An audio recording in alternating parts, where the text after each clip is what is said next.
Tonight, it's England against Canada here in Stoke-on-Trent. And with some fresh, exciting talent, all looking to stake a claim for a Team GB spot in this summer's Olympics, it's not going to be easy for Hege Riise to name her final squad of 18 next month.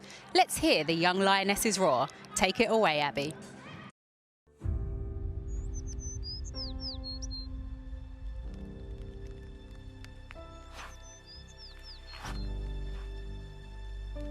Here we stand, in formation, ready for the whistle to blow.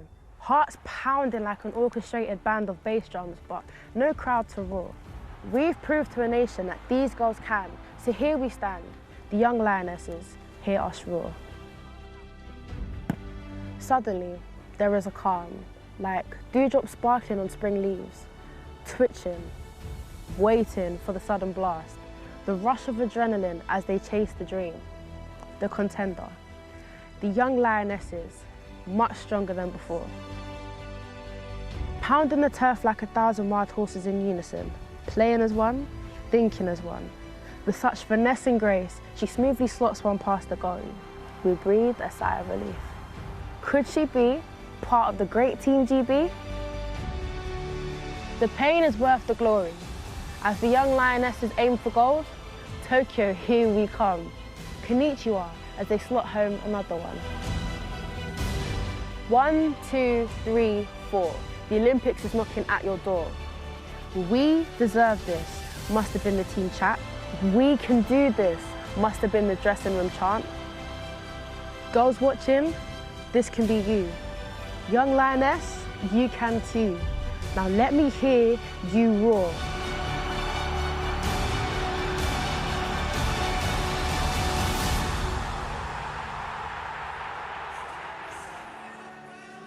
Well, you might remember young Amanda Gorman at President Joe Biden's inauguration earlier this year with her spoken word poem filled with hope and inspiration.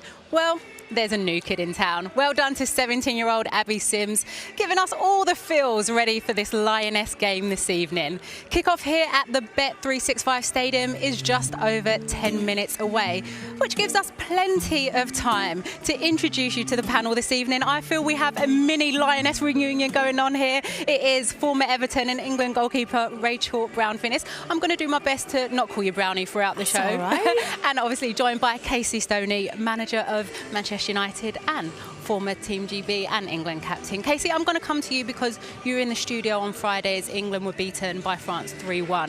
What lessons will they take from that game into this one this evening? I think the lessons were fine margins. I think they need to be better defensively and offensively. They took their chances, one before half-time, they go in 1-1.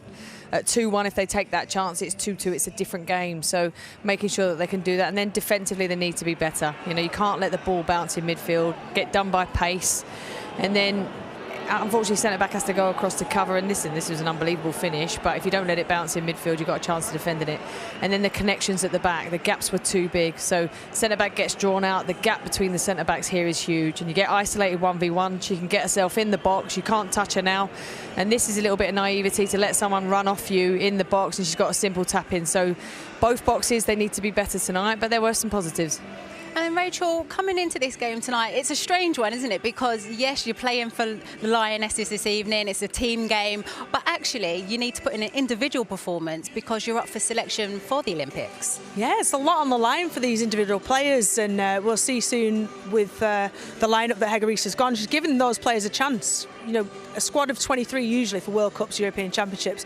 This is a squad of 18, 2 goalkeepers, 16 outfielders. That is a big trim. And we're just talking about England players. You've got the other home nations who will factor into that squad. And very little time to impress Hege Riise. So tonight will be a huge game, but I hope the girls go out and play with freedom and expression and don't feel the weight of that pressure. Well, that was the buzzword from the last game, Casey. Be brave and show what you're about. Is it going to be the same this evening? Yeah, absolutely. And I think this is a team that is capable of going out there winning. They need to be brave, they need to play forward and express themselves. And I'm really looking forward to seeing Lauren Hemp starting tonight because I think she's a very exciting talent. OK, well, let's hear from both of the managers ahead of the game this evening. They're speaking to Joe Curry. Hege, you've made 6 changes from the side who lost to France. To what extent is this the best team available to you? And how much is this about you trying to see as many players get minutes in terms of seeing them for Team GB? We were happy with the performance against France. Like the statistics that we had was good. We just lost the game, and that's the most important, of course. But we were happy with the performance. Some players were outstanding, not playing today, giving others a chance to work on the same that we did against France, and hopefully do the things that we didn't do as well better in this game. Lucy Bronze returns but on the bench. What can you tell us about her fitness? Are we likely to see her this evening? Her fitness is no problem. I think hopefully we will see her in the game. That's more of a medical.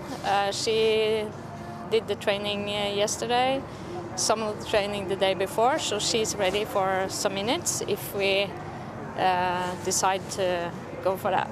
The Lionesses are clearly a team that you know very well from your time with them.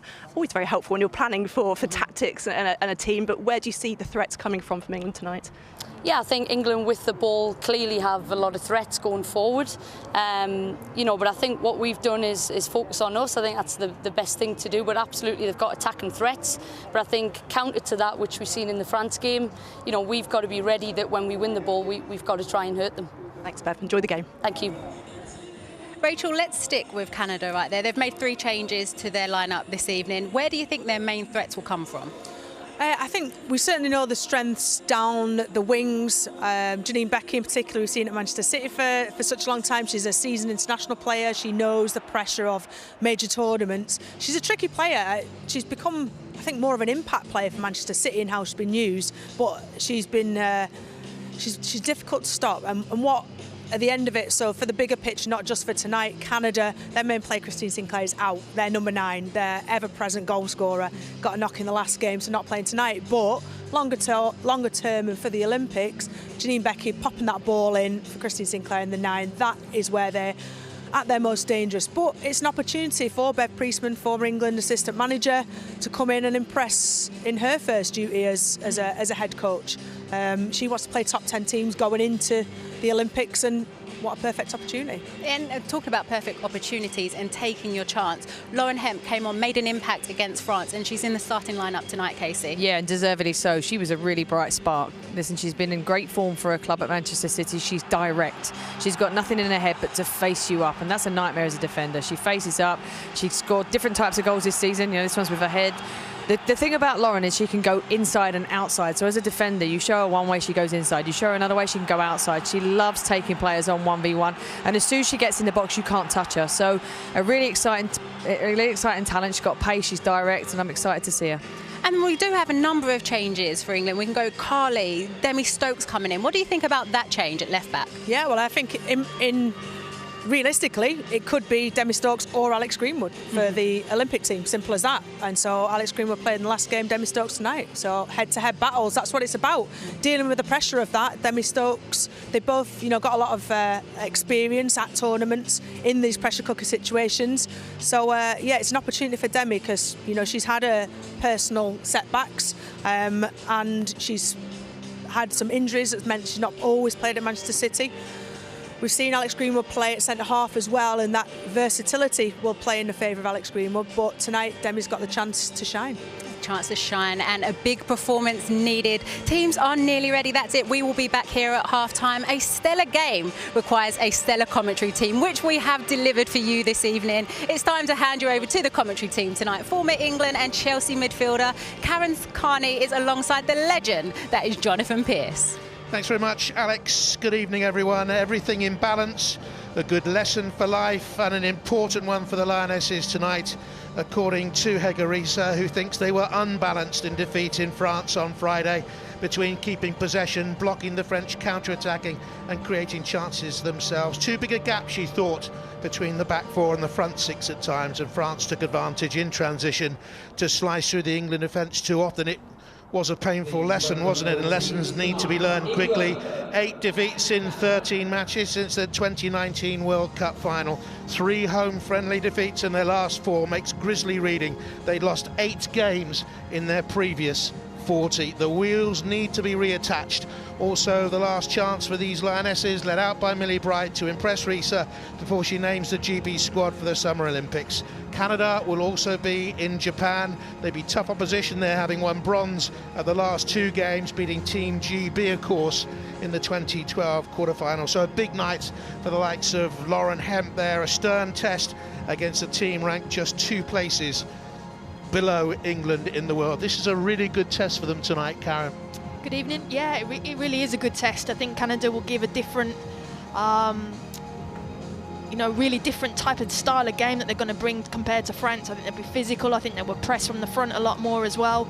So it'll be interesting to see how England cope. We've spoken about the tiering, how it's important to play these type of oppositions because, we could be, in Team GB could be linked with these in the competition moving forward in the Olympics, could be pulled out the same hat. So it's good to play this type of opposition and get some experience, especially for young players. Great night for Millie Bright, captaining her country, deservedly so. She's had a terrific season. Familiar names in that Canadian side as well, players from the WSL and players from the European scene as well. As we await the anthems here today, we believe the Canadian anthem, as it should be, will be played first. They beat England in the warm-up for World Cup 2019, I seem to remember, so this is going to be a stiffish one for England. That was in April 29. Christine Sinclair got the goal. She's not in that side, of course. For Bev Priestman, the England players know her so well. Here are the anthems. Oh, Canada.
Coach Bev Priestman, born in Consett, County Durham, singing along to the Canadian anthem.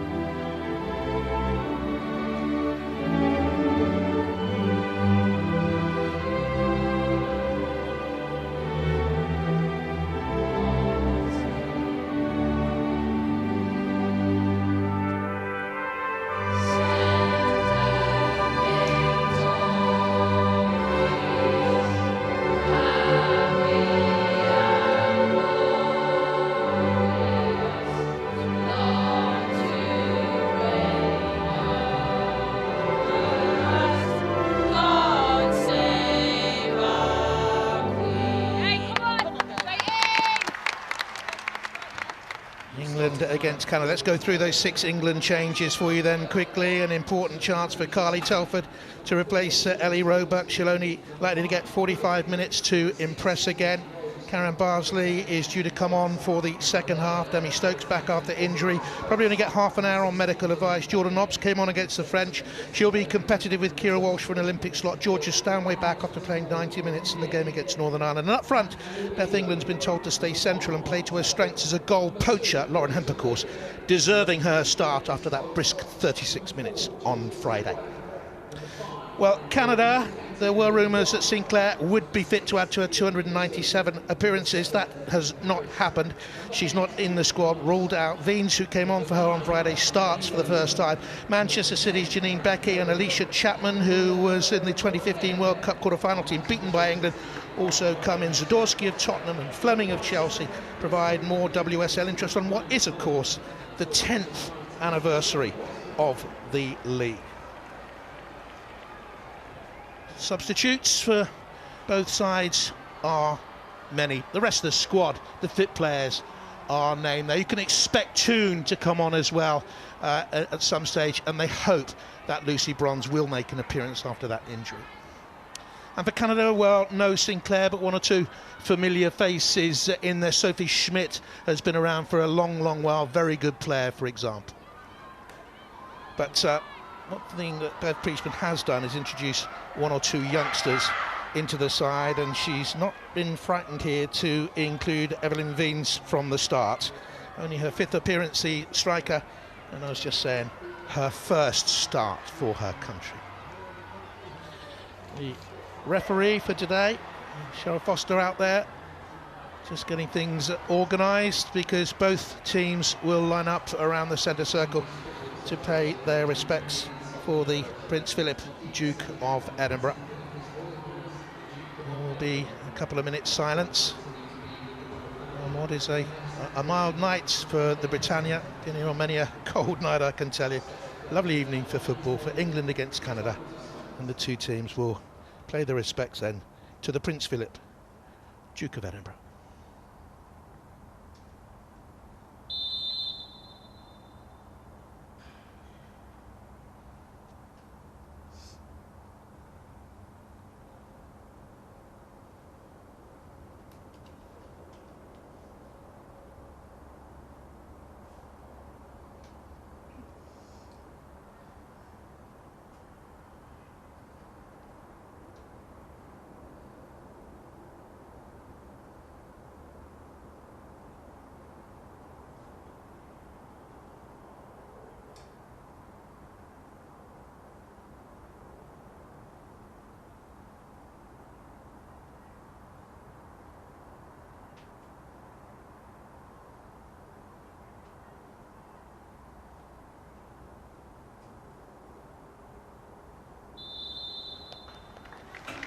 Immaculately observed. Nikita Paris turns away. What a start for her. She went off on Friday on French soil, joined up late, having been finally released from Lyon. There has been a spate of COVID positive tests. She could be a major difference for England. Canada want to play the game faster than they were able to against Wales on Friday. Bev Priestman was telling me when they felt the pace of the game didn't necessarily suit them, because they got some fast players, some technically gifted players. We know about Fleming, we know about Becky. Looking forward to seeing young Wiens and Deanne Rose on that right hand side as the players of England and Canada take the knee. Just watch out for her pace through the middle, for example, Rose. If she comes out to this right hand side, she is fleet of foot, I can tell you. She moves out to the left initially, and Canada all in red get us off and underway. We're headed into the England penalty area and dealt with by Millie Bright, who will feel so honoured, and her family will feel so honoured by her wearing the armband, because she's England through and through, a terrific character. She's had adversity early on when she was a child with illness, and had a wonderful season. Jordan Knox up towards Bethany England. Interesting that Hege Riise was telling me she doesn't want Beth England to wander out wide. She doesn't want her to drop deep. She wants her to be a centre forward in the middle. Look, you want your centre forward, Bethany England, to be in between the two centre halves. Why? Because it allows Lauren Hemp to do her job, and it allows Nikita Paris to be out wide, and they're going to give you the opportunities. Probably this situation now, we want Bethany England on the end of those crosses and opportunities if they do come into the box, but that's where she's at her best, in that 6-yard line. Intriguing evening for her, Bethany England, because time is running out on one or two of these players to book a selection for Tokyo 2021 and the Olympics. There are only 18 players, 2 have to be goalkeepers. There will be players in that squad from Wales and Scotland. There might only be as few as 12 England Lionesses in that squad. Hege Riise says for the moment, concentration just on England to get things right before, of course, the World Cup qualifiers start in the autumn. But it will be very difficult for these players, Karen, to put the Olympics out of their minds completely. Look, you're on trial. You know, this is an opportunity to impress the manager. Every player is fighting for their position in that 18. It's going to be very difficult. Here's Rose with that electrifying pace. He cuts it into the edge of the 6-yard area. Williamson does well in there, under pressure from Janine Becky, who's taken a more central role at this moment in time. All the players wearing black armbands in remembrance of the Prince Philip, and a little bit of a knock for Nikita Paris early on. It's a 52nd game for England. And Leon Striker, who has 13 goals in French football this season. Just a little knock on top of the boot by Quinn, who plays for the Rain Club in the USA. Challenge Cup fixtures start later on this week, or early next week. Bethany England beaten in the air there by Vanessa Giles.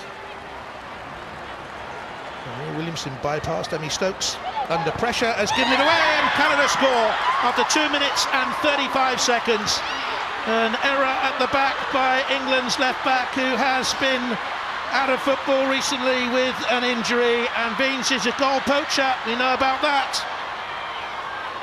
A rueful Demi Stokes scored in possession, and a great start for Bev Priestman's Canada. It's the worst possible start for England. Couple of mistakes, actually losing possession in that centre midfield. I did worry about the balance in there today for England, but driving at the heart of it. Offside in this situation, Veens, but as it comes back to Demi Stokes, she's the last player, that touch.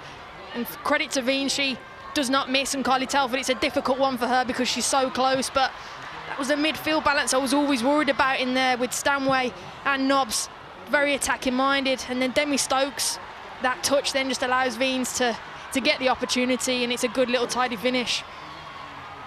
Goalkeeper had no chance.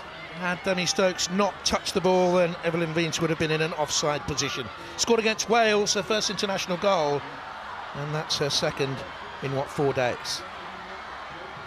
So a nightmarish start for the Lionesses. Run goes on, a miserable run it has been since the World Cup finals of 2019 in France.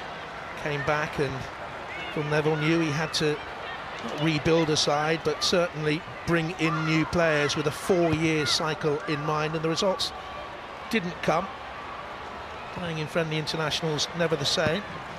And I think that, I mentioned this in the commentary on Friday night, Karen, interesting to hear your view on it. Actually, the delay in the European Championships might have helped England, because they'll be playing competitive World Cup qualifiers in the build-up to next summer, as opposed to just friendly matches.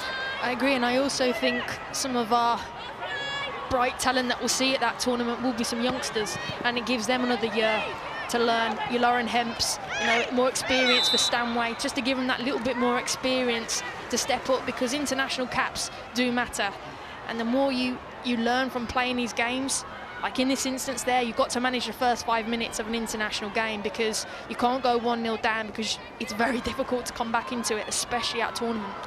One of England's most impressive performances in the last, 6-7 years, 8 years perhaps, was the victory in Vancouver against Canada in the World Cup quarter-finals. Here, they've got off to a dreadful start. Free kick there conceded by Rachel Daly, again playing right back for England, ended up at left back against France.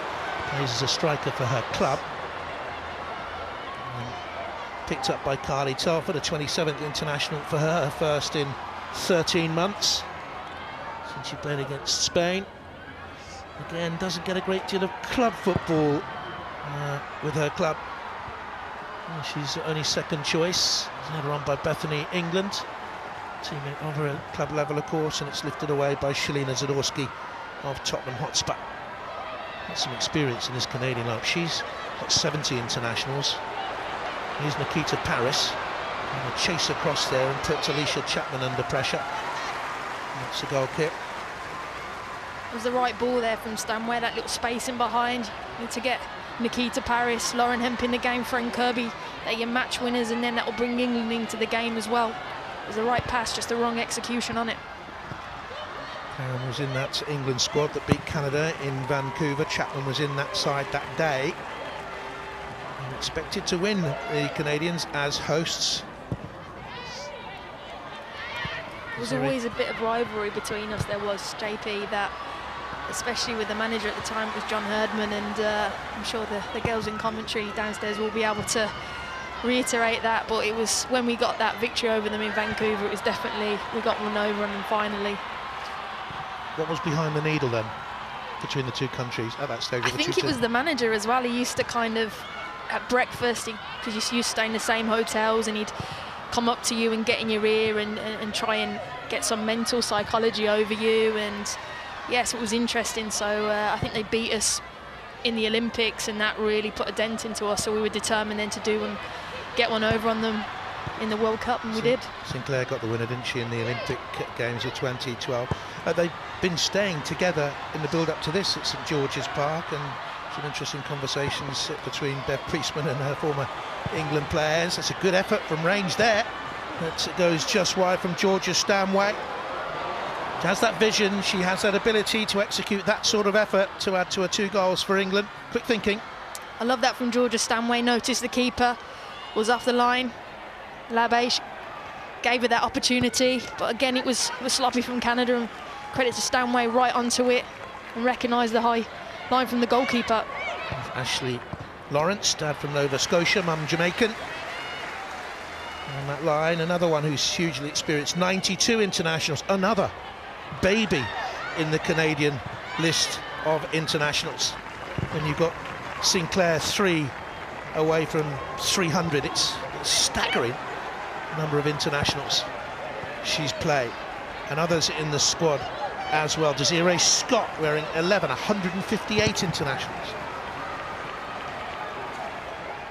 Giants out wide to Lawrence, who plays her football in Europe with PSG. They're top at the moment in France, looking to end that domination of Lyon. Williamson into Fran Kirby. I think that Egarisa is mindful of the Chelsea and Manchester City competition for the title, and I don't think the plan is to play Fran Kirby for all of the game. Casey Stoney's Ella Toon will be earmarked to come on, I think, for her at half-time.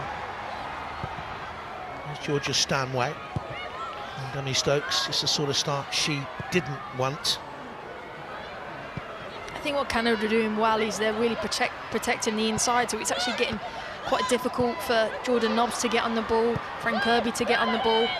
So they're doing well now, England, just to keep moving it 1 and 2, switching it from side to side to try and open them up. A lovely ball by Stanway to her teammate Lauren Hemp.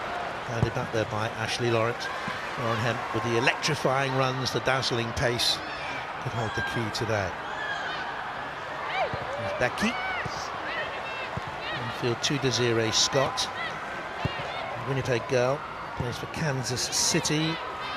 3 World Cups to her name. In an hour against Wales when they won 3-0.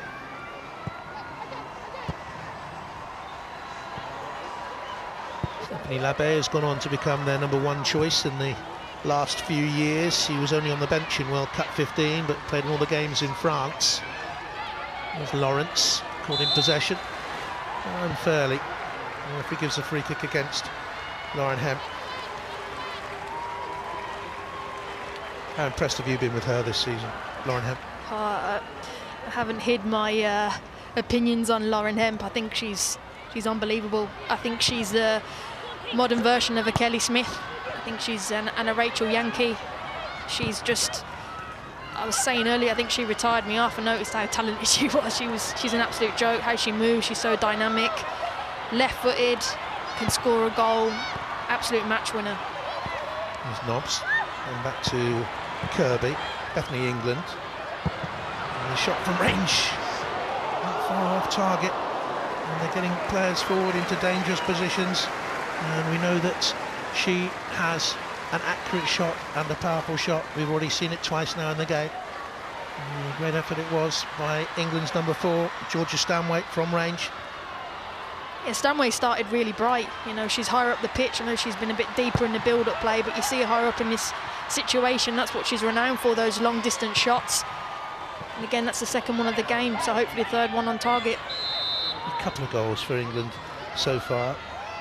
She scored 10 for Manchester City this season, and she's been used everywhere. She's been used at right back recently, central midfield, up front through the middle, off the main striker, wide. So versatile.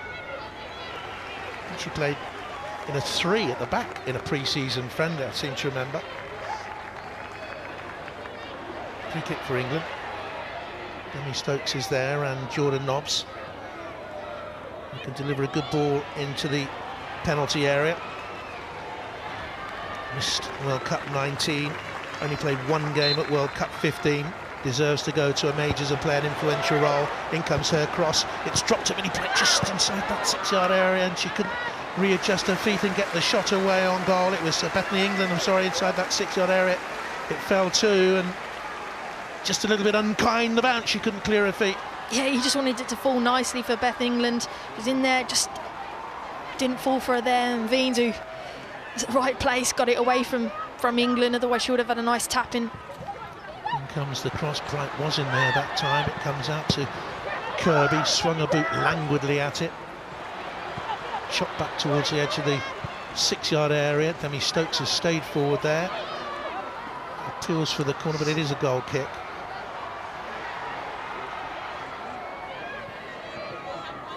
Next fortune for Hegerisa's side, 6-0 against Northern Ireland at St George's Park on February the 23rd. And then in a second game they were beaten in France on Friday 3-1. As a player she won the World Cup, the European Championship and the Olympics in a rare group of individuals who have managed that feat. This child who is at Bordeaux.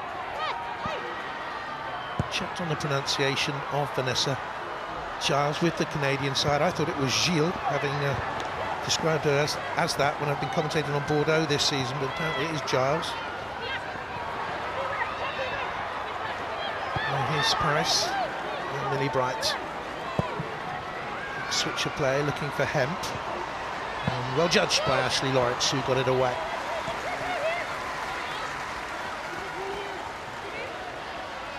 Lawrence was one of the players who was refused permission to play in the She Believes Cup because players weren't allowed to travel from PSG because of the COVID restrictions. The throw by Stokes invited Hemp to go infield there. It was a decent run by Hemp. She just lost her marker momentarily, Janine Beckett. And it is a corner for England. Already 14 minutes gone, they're chasing the game, and they're not doing a bad job of it at the moment.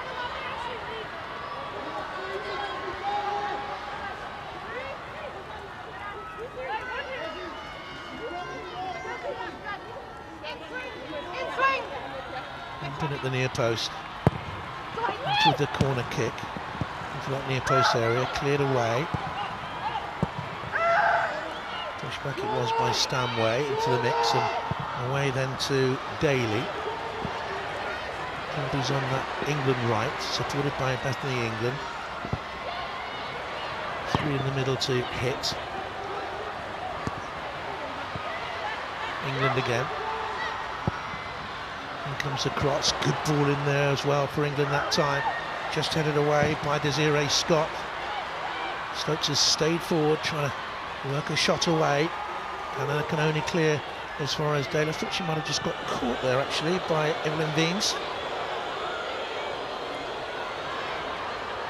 Versatility will be the key to get into the Olympic squad, and Rachel Daly can play as a right winger, right side midfield player, right back, right wing back, and of course up front. So I would think she would be in the squad. England coming short to receive the throw.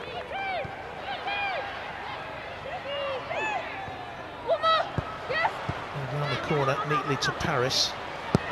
Comes out wide to Daly, back to Bright. And here's Leah Williamson. Plenty of space there for Demi Stokes, a 59th international for her. Hemp. And gets it back again, Lauren Hemp. One of the things they're working on with Lauren Hemp is for her to be able to go both sides and take people on the outside and roll inside as well. Hegerisa was saying there's work to be done in that area. Yeah, of course you can't become too predictable. I really like that passage of play of England. I feel like they've got their rhythm, their passing rhythm together now, moving it from side to side, a little bit more patient. I am really impressed with Georgia Stanway, as we've said. We've seen her play in a lot of different positions, and I thought this deep line centre midfielder, wasn't quite sure, but she's getting on it and being brave in possession as Hegerisa wants her to, and getting these little tackles when needed. And training to a side that has won just 2 of its last 8 matches. They beat Argentina in February in the She Believes, and they beat Wales on Friday. They lost 1-0 to the USA in the opening match in the She Believes Cup, having beaten the Argentines. They lost to Brazil 2-0. USA, by the way, won all 3 games. It's their tournament. Shame England weren't in that this year. I really missed it. It's a good tournament. You'd have loved that tournament, wouldn't you? The She Believes. I think the players loved it, didn't they? Yeah, it was a great experience playing against top international sides. Everyone love travelling abroad to America as well, and good for the team, being together in a different nation and building that chemistry. It's both on and off the pitch. It's important to, when you go into big tournaments, that you know everyone is. Side against Diana Rose, who plays for the University of Florida Gators. Still a student. One little run out in the World Cup finals in France. Was in the team that actually picked up bronze in Rio in the Olympics of 2016. Again, I love that JP again from Georgia Stanway. Brave, receiving it off the back line. Tight area, good little turn. There you go, it's a nice little turn. Fleming just caught her there, but again, I'm really impressed with Stanway's start. And behind, Lawrence back to Stephanie Labette. And Lawrence was under pressure there. Here's Hemp. Needs a bit of support, you would have thought. Crowding round to his Demi Stokes. And the touch was tight to the line. Looks to me as if Demi hasn't quite got the mistake out of her head from the goal. Maybe it's preying on her mind. It's difficult, that, mind you. Karen, the ball was played to her in a tight area. Yeah, it's one of them. It's just an unlucky situation for Demi Stokes. She's a top quality international, plenty of experience. She's just finding her feet from the injury. This was the goal that we saw. It just, you know, she'll be disappointed with that because she knows clearer lines, just sensing the player around her. But you have to give credit to Veens to sniff that opportunity out. But a major tournament, England, Team GB can't be really giving those moments away. If in doubt, get it out. She needed to get that into Roel. Here's Hemp. Little jaunty jog forward by Fran Kirby opened up that gap to Stanway. Here's Williamson. Back to Bethany England. Hemp taken over from Beth Mead on that left for England today. Lost possession. I think England are at their best when they're shifting it from side to side, and what Canada are doing, they're boxing them in one way. I think that chance there, Williamson can get it out to Nikita Paris a lot earlier, shift it, and that's where England got their joys, moving it from wing to wing through the midfield. Very adventurous lineup for Canada as well. It's England in possession. Cross looks for Bethany England. It's a good header away in there by Chai. And Alicia Chapman is on hand. They've got Becky on the right-hand side, Rose on the left, Veens through the middle, and Fleming very high as well in a supporting role. Making a little run up there, but didn't get the ball. There's a lot of work to do for Desiree Scott and Quinn, who's playing central midfield. Might drop back to a centre-back position later on. Very able player on the ball there. Swung the pass away. Looking for the run once again of Diane Ross. Cross in for Veens and headed away by Millie Bright. Difficult game for her today against the player who's on loan at Paris FC. There's 11 goals in French football this season, Evelyn Veens.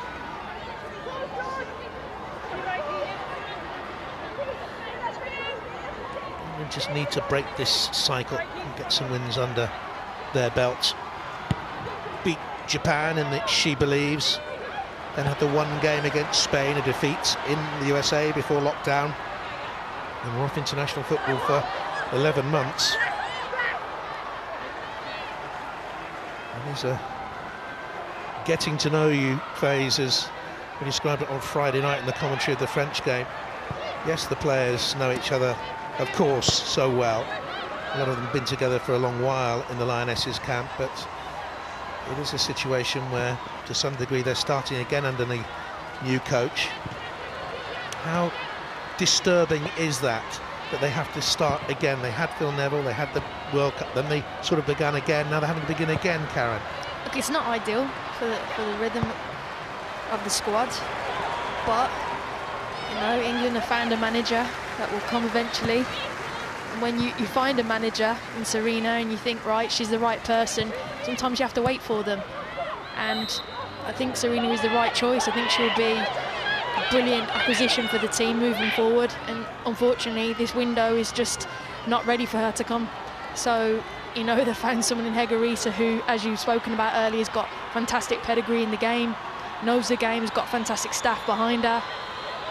for the players it is a bit like that, but at the end of the day your job's to get on the pitch and deliver a game plan, and nothing really changes in that. A naughty one that from Zadorsky. Caught Bethany England. I have to apologise as well, Karen. I asked you exactly the same question last night on 5 Live. Different audience, and I do actually repeat myself quite a lot, you might have noticed. I'm still trying to work out your question though about the shin pads. Oh yes, the player is, I'll have to check on that myself now. Which England player has worn the same shin pads for 5 years in a row? Now here's Jordan Nobbs trying to win the ball against Desiree Scott. And they'll break out wide towards Lauren Hemp on this near side. And a roll away, and she gets away from Quinn. That's a nice piece of skill, and she looks for Bethany England. That ball will be shepherded out of play. Goal kick to Canada.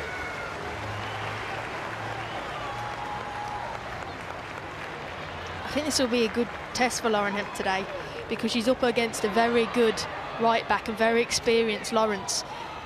She's strong, she's quick. Lawrence will run you the other way as well, so it's going to be a good lesson for Lauren Hemp how she comes up about this, and people are starting to know about it now. And when you're recognised, people defend on you, double up on you.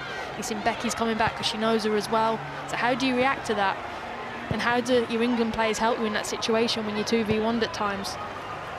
23 gone at the Britannia. Played out then towards Vanessa Giles. The debut a couple of years ago now against New Zealand. Played 1 game in the She Believes. Priestman believing she can go to the Far East and come back with a medal again in the Olympic Games for Canada. Carly Telford plan was always to give her 45 minutes and then send on Karen Bardsley for the second half. Nicarisa knows all about Ellie Roebuck, who played against France. It wouldn't surprise me if she took Roebuck and one of the experienced goalkeepers to Tokyo. There's Paris and England and Kirby, and this is a good move building up. Hemp, could she have gone on the outside, kept up the momentum? Now possession until Kirby's made that run. Now Stokes, pushed out wide, good defending, good full-back play that. It's a fine player, Ashley Lawrence.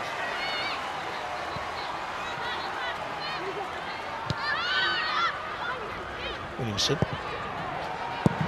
thumped away, and Giles on the edge of the penalty area.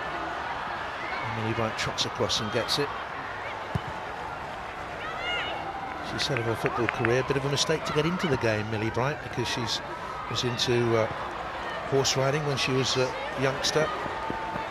Very good as well, I'm told. Here's Kirby. Up to Stokes.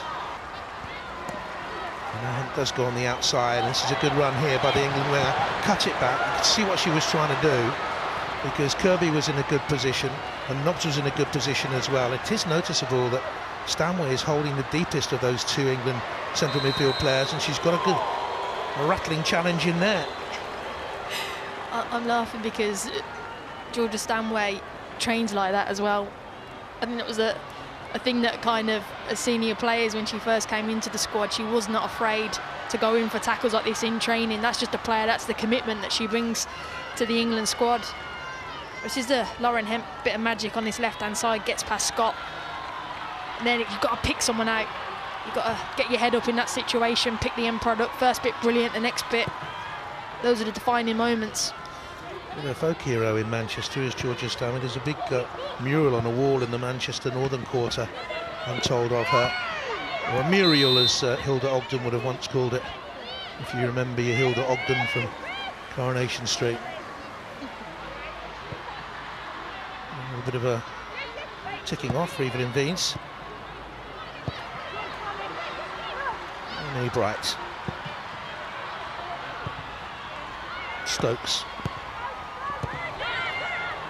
Williamson, good triangle by England. It is noticeable that when Nobbs goes forward, Stanway is holding back. At times against France, both central midfield players bomb forward. There was a massive gap behind them. And here's Paris, who's done well. They might have come off her last. No, it is a corner.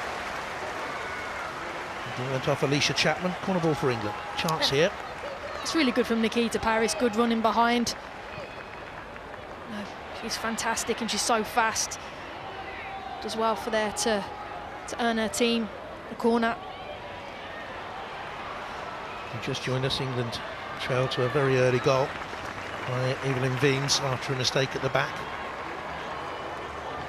Really haphazard start by England, but they've been the better team since.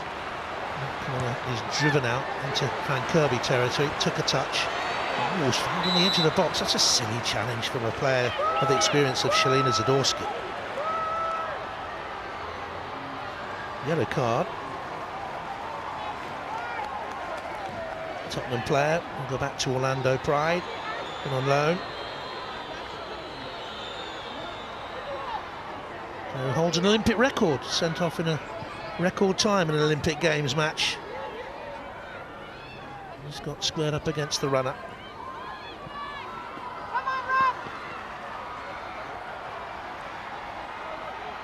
Free kick here then for England.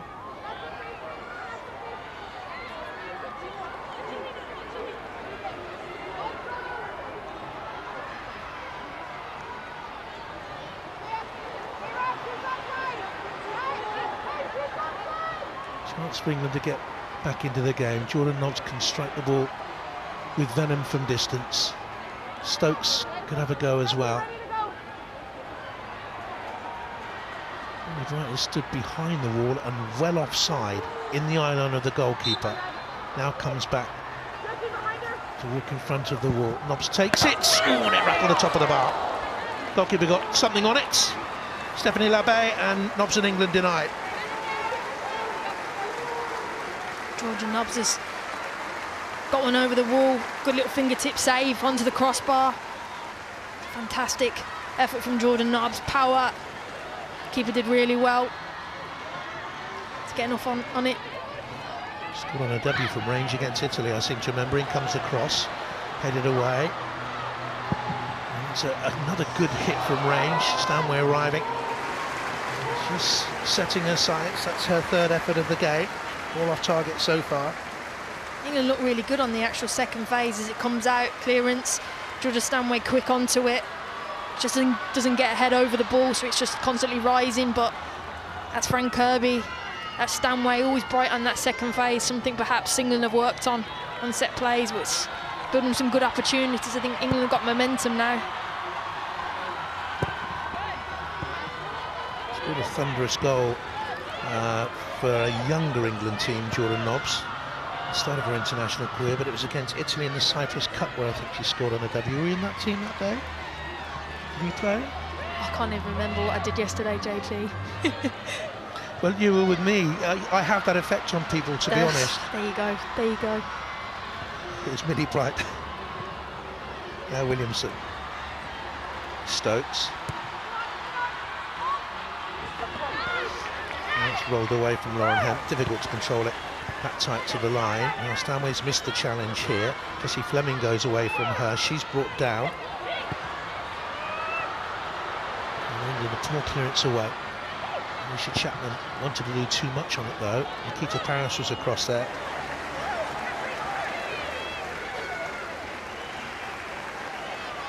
Lucy Bronze couldn't travel to France because of an injury concern and not considered fit enough to start today. But you heard Hegorisa say she hopes she will play some role.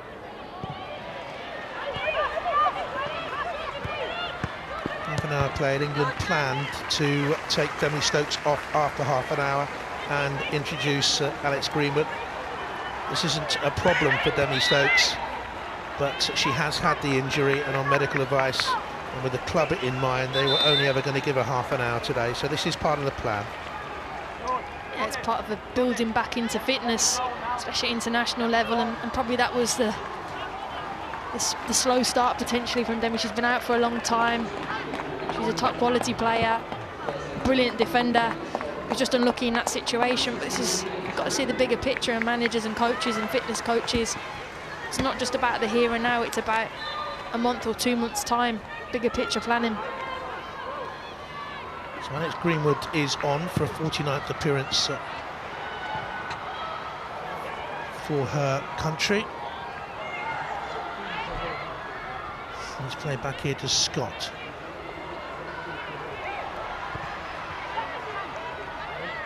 And now Vanessa Child.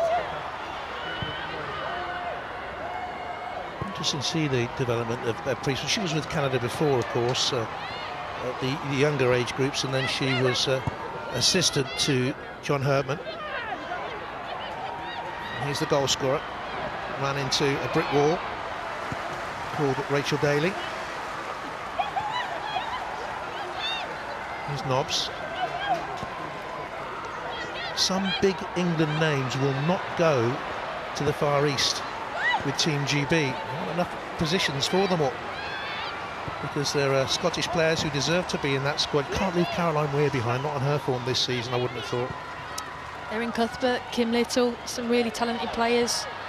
Sophie Ingle, you know, it's going to be really competitive, but I actually think you're going to say this is a silly comment, but it might not necessarily be the best footballers that go. It might be the most robust players, because you've got to play, you know, 7 games in 18 days.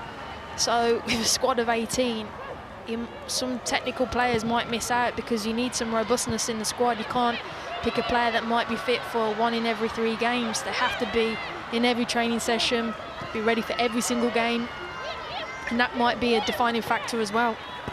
Wales has possession for Canada, and she's got to the dead ball line. And that one will clear it away at the back with Georgia Stanway. The draw for the Olympics, by the way, is on the 21st of April. The draw for the World Cup qualifiers follows 9 days later. You can see Team GB in the Olympics on the BBC in the summer.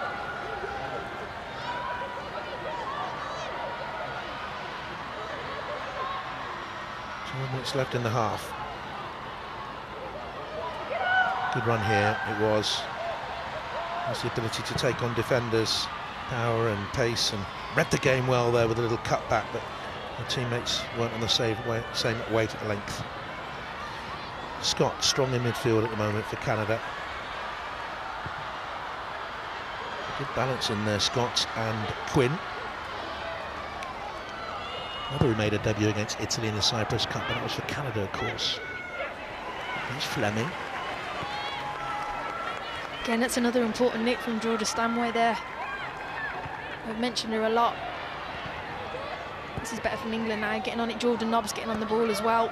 Good movement in behind, just out of vision that you can't see from Beth England. Stretching the play now, England. Stanway looking long for Beth England to chase off after it, and here's Stephanie Labbe to come out. She quit the game, the goalkeeper. All of a sudden in 2017, she was Washington Spirit at the time, just been out of the game for a little while. And Kylie Telford gives it some away towards that left-hand side. Beans the goal scorer. A little touch on the corner then to Deanne Rose. Fine running behind by Fleming. Winnie Bright trekked across there with her teammate from Chelsea. Had to be patient this season. She's made 17 appearances since moving from the university side, the UCLA Bruins. Janine Becky of Manchester City's having a good little spell actually. The title challenges, scored 2 in the last 2 games, couple more starts for her. There's Fleming. Corner ball for Canada. Rose was given a little bit too much room at the far post. It's flicked on towards her. Greenwood got it away. Now here's Hemp.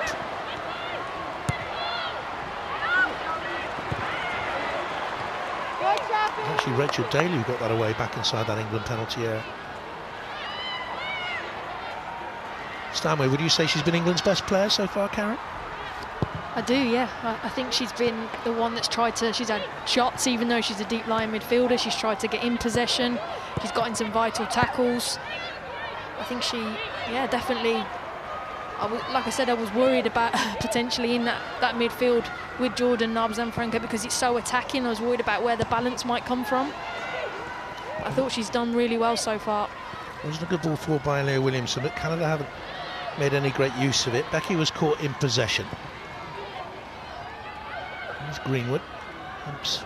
Played it to her, then looked for the return. That's bent cleverly around behind Lawrence, who had to react smartish to get in front of Fran Kirby. Good turn of pace. And the Ontario-born defender. It was a good decision from Alex Greenwood to turn him. Good movement from Fran Kirby to get him behind. Probably one of the first First opportunity, someone's kind of stretched the play. And the ball's been put down the sides. Nikita Parris is on the right-hand side.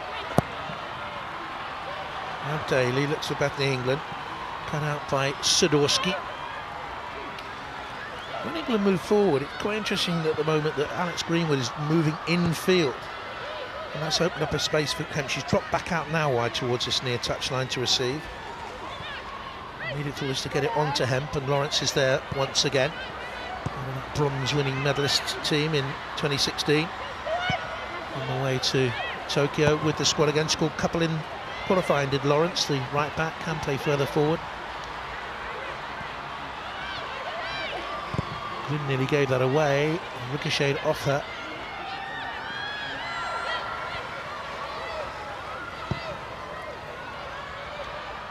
Played each other 13 times, these two countries. This would be a 7th Canadian win. England have won 7. There's never been a draw between the two. Lawrence.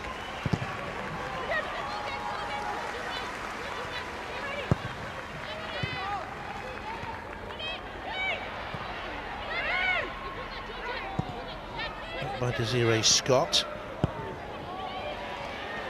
And that team beaten by England in 2016. Karen Barty, if she comes on, will be, I think, the only player who played that day will be in the England squad today. Well, apart from Karen, who's up here with me. And you were taken off right at the end of that game. You were against Canada. You were replaced by Casey Stoney. Oh, it's a good ball up there towards Diane Rose. Bent in right behind the England defence. Away it goes, hit by Quinn. And pushed over by Carly Telford, who had to make the save.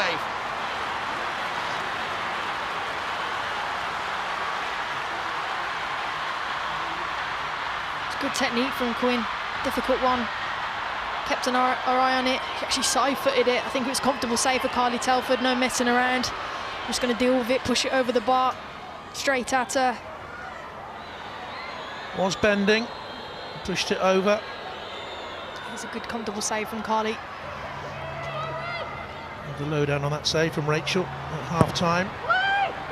Swung away from the England goal. And it goes from Hemp.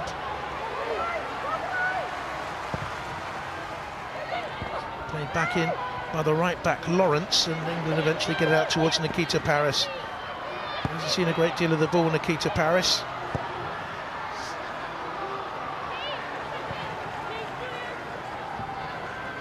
Five minutes left in the half.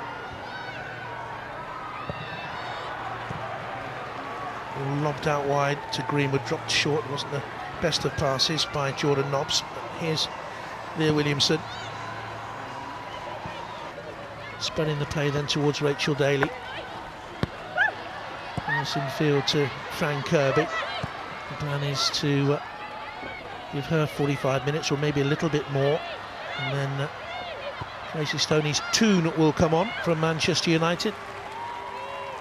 I think she was brought on that day against Japan in the quarter-final, Casey, just to add a little bit of flair, a little bit of attacking flair. What do you think? I'm sure she'll tell us about it at half-time. I'll be looking forward to that from her.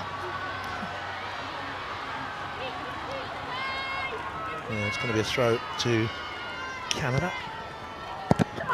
Oof, that was a painful one. Oh, the thud there. Covered a lot of ground today. Here's Georgia Stanway.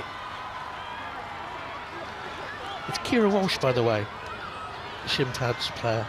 Oh, really? Yeah. Wow. I read it the other day. She's worn the same shin pads for a number of years. I hope she's washed them.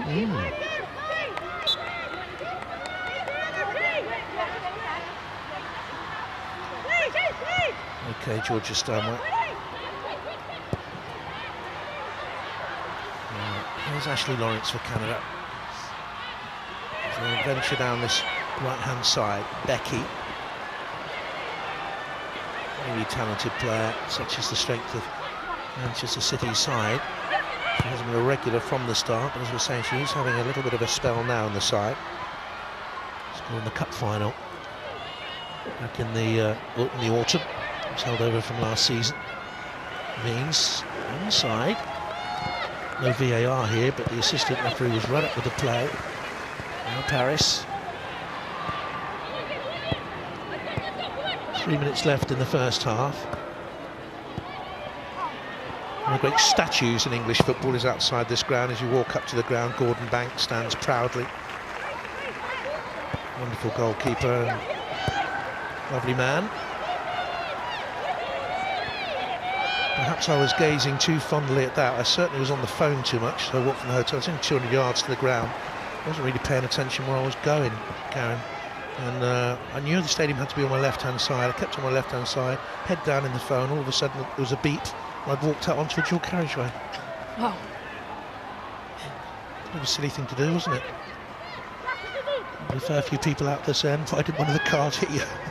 No, don't be like that. There he is. The England right back, Alex Greenwood. Hemp for the chance to roll inside to try and check out wide. It comes to Bethany England. Good pace to get there and strength. And in the end, off balance. Shot wide. Zadorsky may have just done enough in the end then. And again, good build-up on this left-hand side, Lauren Hemp. It's good movement from Beth England because she peels off the shoulder and then peels in front. But I think just her first touch then slightly caught her off balance. And then she was just off for the shot, but her movement to get into that position was good. And there she just loses her balance slightly onto her left foot. She needs a run of games in the Chelsea side. She's not going to get them with the form of Harder and Kirby and Kerr up front. There's a watching brief more or less these days. Impact substitute starts as something of a rarity. Lawrence plays back and tidying up once again. Giles done well, the two Canadian centre-backs. Coming up to half-time, Karen, what have England done well and what have England not done well? I think, obviously, they've got slightly outrunning the midfield and the early mistake, but other than that, I think they have had a few chances. I think Jordan obviously hitting the crossbar, key from set plays. I thought Georgia Stanway's been really bright trying to get on the ball, but I just think Canada have probably outnumbered England in the midfield, so we haven't really seen enough of Fran Kirby, not because she hasn't tried. She's been getting into good positions, but England haven't found her, and we haven't found our key plays in Nikita Paris and enough from Lauren Hemp. So I just think they need to get that midfield kind of sorted out a little bit more, because Canada are overloading them in there and it's been difficult to try and get some comfortable possession and more rhythm. That was Greenwood isolated there with a Manchester City teammate foul Beckett. Carly Telford as we enter 1 minute of stoppage time at the end of the half. Barking out orders to that England line, a high line. Dean's trying to make the run in there. Becky will take the free kick herself. Having a little look around the corner. That's a good delivery towards that far post area. And it was a decent leap as well in there. It was St. Charles who got up. Didn't make any contact in the end. It's a Canada throw at the end of all that. Couldn't quite get high enough. 1.70 tall. That's the player from Châteauguay in Quebec. Well, she did get high enough, she just misjudged it in the air. Yeah, it was a good clearance from Rachel Daly at the back post. Done enough to get it away. It's about managing this situation now. 30 seconds before half-time, get yourself in, regroup. It's key management again at tournaments, which I'm sure the women in punditry will be able to explain at half-time. Yes, we look forward to hearing their views at half-time. What will Hegarisa have to say to her team? Got off to a very bad mistake when Evelyn Veens scored her second international goal for Canada in the space of 4 days after sloppy work back inside the England penalty area by Demi Stokes. But apart from that, they've had one more effort, a Quinn shot that was saved easily by Carly Telford. We don't think she's going to reappear for the second half. Could be a chance for Karen Barlow, so we'll wait and see what happens in the second half. But meanwhile, Alex, back to you with England trailing by 1 goal to 0.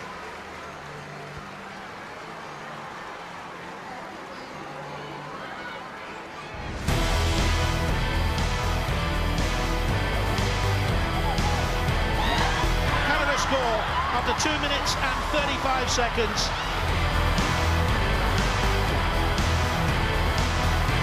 shot from range. Nobbs takes it. Oh, net rattle at the top of the bar.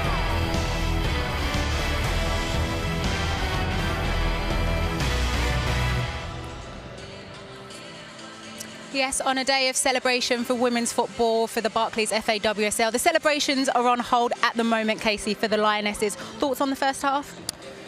I think that Canada have caused England problems tactically, and England haven't adjusted. So it gives them half time now how they adjust. They're creating overloads in midfield because Canada are playing with a double pivot, but England are playing with a double pivot, and no one's coming out to deal with that. So it's almost a 4v2 against the centre forwards, and I'll go over that in a minute in terms of the analysis. But I think they'll be disappointed. I don't think they've had great passages of play or kept the ball, and I think, if I'm honest, Canada have dominated the first half. Well, Rachel, going into a game, you always concentrate in trying to stay first 5 minutes, you know, do the things right, play your first ball, but a nightmare start for England. Yeah, you don't want to get bogged down too much with any tactical, looking at the other team and what they're going to bring. Just focus on your individual role, and absolutely, it didn't go to plan. It was the basics. When we probably see the clip, it's debatable whether it's offside. I think it probably is offside, but it comes down to basic errors. Demi Stokes here, she's facing kind of the wrong way, gets inside of the play, but it's that touch, isn't it, that takes into the path of the player. It's disjointed defending again, like we saw on Friday. Casey, on there right now, by the letter of the law, I can't believe I'm saying that standing right here as a former player, the letter of the law, she's been given onside because it's not an offence to stand in an offside position. Yeah, but go away with your frustration right now. I would be raging as a manager if that goal was given, because Demi has to play the ball because of the position of the forwards. So she has to get a touch. And as soon as she gets a touch, then she becomes active. No, obviously Demi can shift it on quicker, but she doesn't know she's offside. So for me, it's how she can be deemed as not interfering, because Demi has to play the ball. You know, you look here. It's played through. She's 2 yards. Demi looks, sees her. She has to take the touch. She's still offside, and now she's involved in the play. So she's involved in that passage of play all throughout. So, listen, maybe I don't know the rules of the game anymore. Interesting enough, though, straight after that, goalkeeper Carly Telford running and picking Demi up to get her mind straight back in the game, Rachel. Yeah, well, that early on, it's and knowing, we talked about it pre-match, didn't we, the pressure, Demi Stokes coming in, and it's pretty much a head-to-head with her and Alex Greenwood, and to do that in the first few minutes, or to be a part of that kind of series of mistakes that led to an early goal, could have potentially not killed the confidence, but you know, you can't afford any momentary lapses of concentration, certainly at the back. I know that as a goalkeeper. So to pick her up was the right thing to do, and Carly's got an old head on her shoulders. And Casey, you think actually there's more for England to do in there? Yeah, I think there's 4v2 all the time because they've got a double pivot too deep. They're able to play through the lines. They're playing with a false nine as well. Viens is coming off. Centre-backs aren't coming with her, and they're just creating overloads in midfield. One of the centre-backs has got to be prepared to step out sometimes with that false nine and go three at the back so they can cover that. I think if they can sort out Jordan or Georgia Stanway coming out and dealing with one of the two, they'll have more chance in the first phase of defending. Otherwise, the two centre-forwards have got no chance 4v2. We've created a couple of opportunities, nothing really much. Jordan from the free kick, Rachel. Yeah, it's a decent strike, but as a keeper you'd expect to save that. I mean, she does well to get it up and down over the wall from that close range. But I think England would have expected more. I think the recognition of, you know, Jordan and Georgia are relatively new to playing holding midfields, like sat in front of the back four. But so you've got to recognise that. Georgia's played for a long, long time now at senior international level. I'm not blaming her, but is it a consequence of, you know, Steph Houghton's not behind them to kind of maybe pass on that instruction? It's clear for us to see up here, but those two getting caught flat is just playing into the hands of Canada. And I think in possession, Canada are dropping the 9 in and playing a diamond, 4-4-2 press. So when they play a diamond, England have got to find a way to get it out to their full-backs quick. That's where the spaces are. You've got to play down the sides quick, and then you can get the likes of Paris and Hemp on the ball 1v1, and you can get the team up the pitch more. Okay, so it's 1-0 to Canada here at the Bet365 Stadium. But leaving international football aside just for the moment, because today officially marks the 10-year anniversary of the Barclays Women's Super League. Fadamu Olo, social media editor of The Telegraph Women's Sport, shares her thoughts on just how far the game has come over the past decade.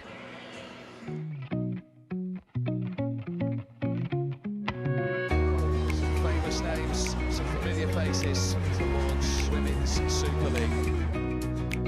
10 years ago, the Barclays FA Women's Super League began right here at Imperial Fields. On the 13th of April 2011, Jill Flaherty scored in this goal to take Arsenal to a 1-0 victory over Chelsea.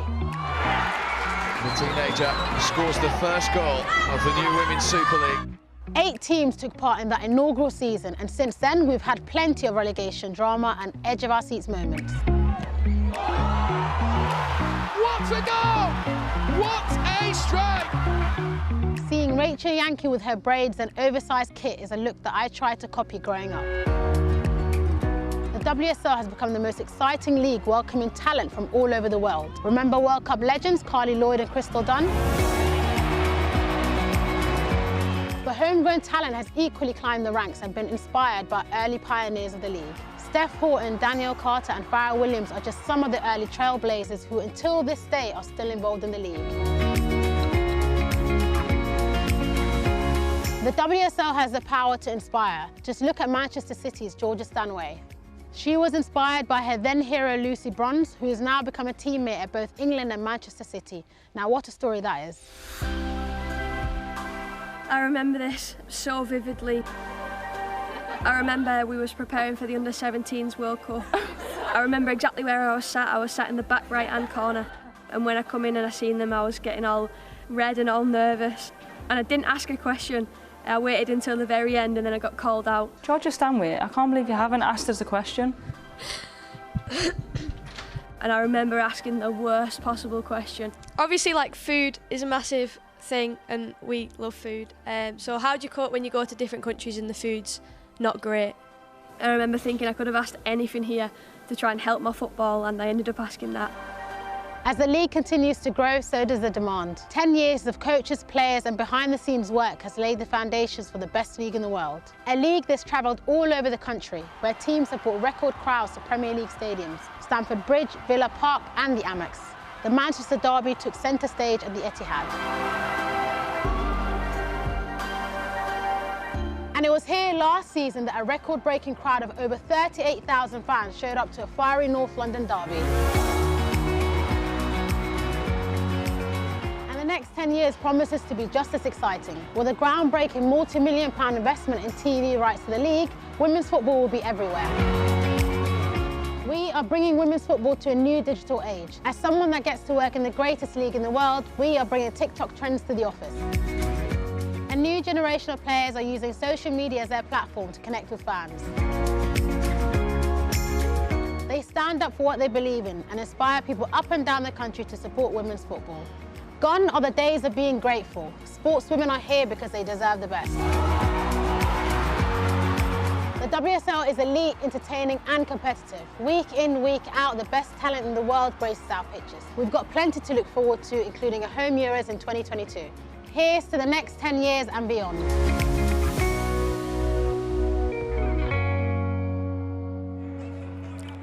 Our thanks to Imperial Fields and Tottenham Hotspur for letting us film that piece with Fadamu just there. And it is a pleasure right now to be joined by the FA's Director Women's of Football, Baroness Sue Campbell. Sue, thank you for joining us. Going off that piece, there is a real celebration around women's football at the moment. And obviously with the groundbreaking deal, TV broadcasting deal, why is it such a watershed moment for women's football in this country? Well, I think, you know, the game has been built on the back of a lot of pioneers. There's three of you here today, you know, who played the game when there wasn't any money, there wasn't any profile, and where it's come in the last 10 years is just phenomenal. And certainly when we took the decision to go to a full-time professional league, that was a big step forward. Then Barclays coming in, another huge step forward in terms of commercial rights. And now the broadcast rights, which will give us fantastic opportunities to view. We hope inspiring a whole generation of youngsters to want to play the game. With great role models on the pitch, it's a fantastic moment for us all, I think. And then, Casey, for you, with your manager's hat on, what does it do for you and your club? I think visibility and awareness, you know, it raises that visibility to the game, which in turn hopefully brings more investment back into the game, which means we can have more resource, better facilities, more wages in the players' pockets, and we can improve the game on and off the pitch. And then talking about improving too, because there is where it's a celebration, but there's still so many steps to go and push this game forward. With the news coming out recently, what happened around Birmingham City, their players talking out about their treatment. We know it's moving forward, but what more needs to be done so that stuff doesn't happen anymore? Well, we're on a journey, aren't we? And where we'd come to is really exciting. But we're, as I say, we've stopped off at one of the service stations. We've still a long way to go with the journey. And you're right, we don't want any players to be disrespected, and we want players to have great facilities, great coaches, great opportunities to play. And when clubs have difficulty, our job at the FA is to get alongside them and try and sort those out, which is what we're doing. But where are we going? Well, you know, the ambition has got to be produce the greatest league in the world for our international and domestic players playing alongside each other in a great league, to attract even more commercial sponsorship. And not too far away, probably a little further down the line, perhaps 2 more broadcast deals, create a sustainable, self-sustaining league. That's got to be the ambition, so that this women's game is not just here, you know, in a sense, sponsored by men's teams, but can stand on its own feet and actually stand proudly as you know, the great game it is, alongside other games that we have in this country. And you mentioned opportunity as well. All 3 of us were standing here having a moment just before the game. Me in this role, Casey as a manager, you've got Rachel as pundit, Kaz up there as well, all former Lioness players. Is it actually more just about the players that we're seeing on the field? It's creating opportunities all around the women's game. Yeah, I mean, of course, the Lionesses are the pinnacle, aren't they, still? But the work that's gone on with people like Casey in the Super League is just fantastic. You know, we're seeing the standard go up. And if we can get the product on the field strong, and that's got to be our #1 priority, to invest in the people around the players, to get the best out of our players, to get the product stronger, then we're going to get more commercial investment, and we're going to get better and better broadcast, because people want to see highly competitive games. That's what excites people. It sure is. Well, Sue, thank you for joining us. Plenty Pleasure. to celebrate. But just before we go back to the second half, it's time to update you on the Euro 2022 playoffs happening today. Russia sealed their place in next year's Euros following their 1-0 win over Portugal earlier today, becoming the 14th team to qualify. It's 1-1 in the game between Czech Republic and Switzerland. The tournament, of course, is here in England, so they qualify as hosts. And in the final second leg Euro 2022 playoff between Northern Ireland and the Ukraine being played tonight in Belfast, it's currently 0-0, around 30 minutes into first half in that one. So that's it from us. We will see you after the game. It's time to hand you right back to your commentary team for the second half. It's former England and Chelsea midfielder Karen Carney alongside Jonathan Pearce. Thanks very much, Alex. Well, we wait to see whether or not those England substitutes we predicted will take place. Karen Barty was certainly warming up during the whole of the half-time interval, and it looks as if she will be coming on. I can't see Ella Toone out there for the moment. Don't think there have been any changes for Canada, who certainly looked authoritative in that first half, with Desiree Scott and Quinn at the heart of their midfield, playing so well and denying England. And here come the England changes now, and there is Ella Toone, so she will be coming on for England for her second international, and Karen Bardsley as well. Again, this was planned that Toone would replace Fran Kirby and that Bardsley would come on for her 55th international, but her first since the World Cup finals, when she was injured after the first 4 games. And Ella Toone comes on for Fran Kirby. Now, that'll be a proud moment for Casey watching on. One of her players takes the field of play, from a Manchester City player, of course, and at Manchester United now. She started at Manchester United, didn't have a team then, and has gone back to them and done very, very well as they tore up into the WSL. And for a long period this season, we're at the top of the table and certainly are challenging for a Champions League place next season. And Karen Bardsley, we know all about her, and Karen Carney would have been the same side with her when in World Cup 15 she was injured against Canada. You remember in Vancouver, so she picked up an eye injury. It was an infection from something from the pitch, wasn't it? The surface on the pitch. And she played no further part in that competition. So England will kick us off in the second half then. And I'll ask Karen as soon as we get going what Ella Toon can bring to the side. Perhaps they missed in that first half. Off we go then. The Lionesses all in white, trailing by a goal to 0 with 45 minutes to go. Your thoughts on Ella Toon? Like you said, I think Casey Stoney will be ecstatic that one of her players is into the second half. She's nippy, she's good with her feet, left and right, can get a goal. I like her that she makes these kind of third man runs. She arrives in the box, good timing, right time, right place, right time, sorry. I really enjoy watching her in that number 10 role. I think she's developed physically as well. I think Manchester United, Casey and her team have worked on that side of the game. When they first came up to WSL, I thought she was a little bit short of that physicality, but during lockdown she worked very hard on that side of her game, I gather, and she takes the place of Fran Kirby. Straight away you see her, she's on the ball there, but her movement in behind was really good. They didn't give her the ball, but she checked her run again. But the game intelligence is very, very good, and I think, as everyone alluded to in the first half, Canada really flood that central midfield role, so she's going to have to use her intelligence about coming into different areas where she can be free to pick the ball up. Stanway was put under pressure there with the pass. Jordan Nobbs now finds Rachel Daly. She's clipped by Janine Becky, and that's going to be a free kick. Pat on the back of Rachel Daly by the Manchester City player, and on we go. What about Karen Barton? That must have been a very strange moment for you over there in Vancouver when she suddenly went down with that injury, because it came from nothing. It did. At first I thought she was kind of managing the game and taking her time. 60,000 people there and a really hostile environment, and I thought, and then we saw her eye and it was heavily inflamed. But Siobhan Chamberlain came on and did really, really well, but I think it was a surprise to us all, but the result was the main thing. Karen Bardsley was superb then for the rest of the tournament, as well as was Siobhan Chamberlain. Plays the football back in the States at the moment with the Reign Club. Going out to Quinn. Their passing in midfield has been very tight with Desiree Scott in there alongside them.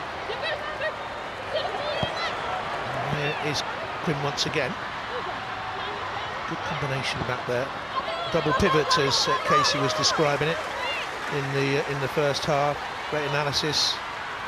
We thought up here, and central midfield players, you might know them as, whatever the terminology there, those players are playing very well in that heart of that Canadian midfield, aren't they, that pairing? I think Bev Priestman's got that midfield spot on. They're working very hard, causing England some problems in their movement. But I think, hopefully a half-time team talk from Hege Riise might have sorted that out, but losing the ball in these type of areas. Rose. And away it goes here then towards Fleming. Didn't catch it properly. He's got a decent scoring record for Canada with 11 goals. Scored against Wales. Special goal for Bev Priestman's side. Helped out, by the way, by someone who used to work with the English FA, another person who used to work with the English FA, Richie Kyle, is alongside Bev Priestman these days. Bev took over from Kenneth Heine-Moller. He, decent coach with a good reputation, went back to the Danish FA. He's coaching coaches now. Seen in the second half, JP, that Jordan Nobbs is actually getting a lot higher up. Her and Ella Toon are kind of chopping and changing. Ella Toon will come back in that centre midfield role and Jordan Nobbs will go in advance. I think England missed that threat and behind, and maybe Hege Riise said to her, Jordan Nobbs, I need you to make those bigger runs, bigger distances, because that's what she's been renowned for throughout her career, Jordan Nobbs. Georgia Stanway hasn't done a bad job at all today, in that deep line midfield role. And with Team GB in mind, it could be that a Stanway will take the place of a Walsh, their teammates at club level. It could come down to that. I think there's going to be some big names who do miss out. Hege Riise having to do the double jobs. It's tricky for her, really. Proving England and getting a Team GB together with Daly. Nikita Parris is wide. Pushed on by Toon. Nobbs has it now for England. Daly. And a Toon. Parris. Good combination. And stonking challenge went in there by Alicia Chapman. It's a corner kick to England, but she rushed across and covered the distance very well. Chapman been around the international scene for 7 years now. She's experienced, read that well. But it is an England corner. They're right on the edge of the penalty area. Beth England is there as well. Leah Williamson has come up. Paris is on the penalty spot area. Is coming short. Greenwood will take it left-footed then. Not a great test in the end for Stephanie Labbe, who was unopposed and made a comfortable catch. I think it may be one for a short corner. I'm just looking at the England side and seeing Airey, who's a big presence in there. We have Millie Bright, of course, and Beth England, but I think most of our players are quite nimble and tricky, so a short corner might be on. Here's Toon. Good turn from her, and run, and Hemp into the D, across the face of the Canadian defence, chipped into the box by Nobbs. Oh, it was a decent header by Bethany England because it came at her with a standing jump really. It's twisted her head, powerful neck muscles, but too near the goalkeeper again. It's a much better start from England. You know, getting more players higher up the pitch, moving the ball 1 and 2 touch. You're right, it was a difficult one for Bethany England there because she had to lean back and try and get some power on the header. But again, I really like how we're getting bodies forward. Jordan Nobbs in that higher role, getting some support up there to Bethany England. Get out from the back for England. Look for Toon. Now Nobbs. Bethany England was on the shoulder of the last defender, Giles. Cleared away. Once again, Desiree Scott tidies up in that midfield area for Canada. Kansas City player from Winnipeg in Canada. A good strong hour against Wales. Quinn. They can play at centre back or heart of midfield for Canada. Another versatile player is Quinn. Here's Greenwood. 2 up front for England. In here to Bethany England. Pull ball into her feet really when she was in a tight space, being marked so tightly. And here's Lawrence breaking out from the back. And she's given it away there, but was fouled. And stayed down.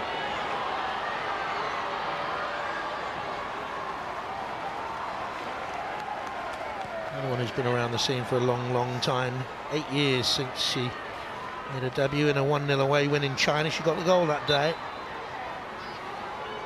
Kelly warming up for England, Ellen White warming up for England.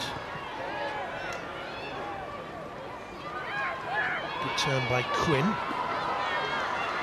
here's Lawrence once again. Quinn is there in support.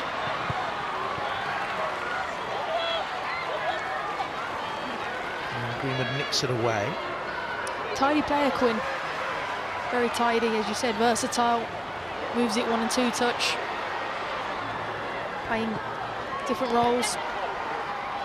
Deep line midfields today at times. Gets out to the diamond as well, very good. Beth Priestman says she can play them as a centre back. He's Daly trying to get into that central area of the Canadian defence. He's covered there once again, that Zadorsky it was, on the line by Jan Rose.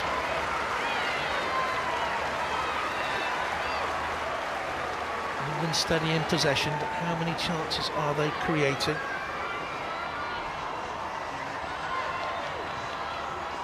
Daly. She's looked lively since she came on a tune.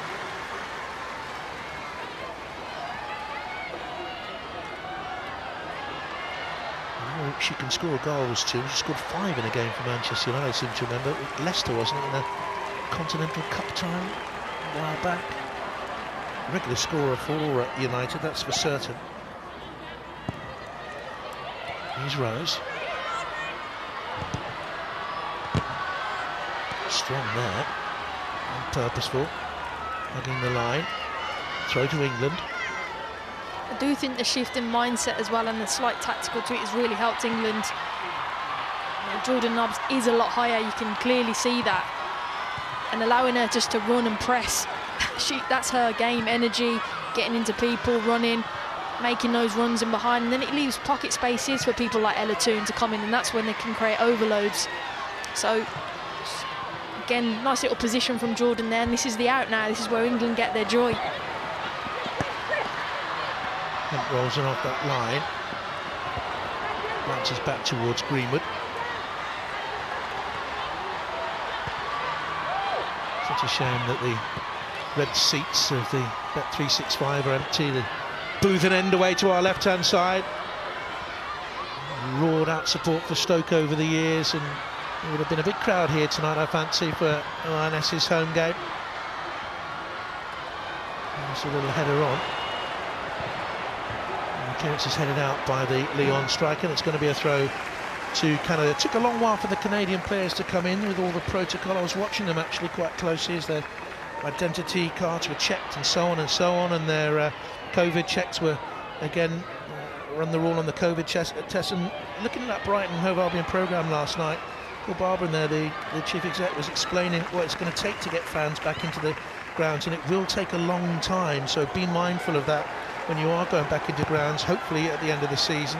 Get there very early, because there will be all sorts of checks, quite rightly so. That's a lovely drop of the shoulder by Stanway. An excellent game for England. Wasn't an excellent ball, or was it? And she sets Hemp off in chase of Lawrence, and she closed down quickly on the goalkeeper. Lawrence had work to do, and goodness me, she did it excellently as well. Like I said, I think this is a learning lesson for Lauren Hemp. Lawrence is a very, very good right back, and you've got to recognise in the game early doors, what is my full-back strengths? How can I exploit them? And I think a foot racing behind is probably not going to be the one for tonight for Lauren Hemp, so she's got to be smart and learn different movements and add that to a game. And Rose for Canada. Right-footed cross, missed by Millie Bright, missed by Williamson, and cleared away there then at the back by Greenwood. As Millie Bright and Leah Williamson misjudged it. Good run in the side for Leah Williamson. She's been involved in 12 in a row now. It's her best spell as an England player. And the missing Steph Horton, of course, still out with an Achilles problem. There is Leah Williamson.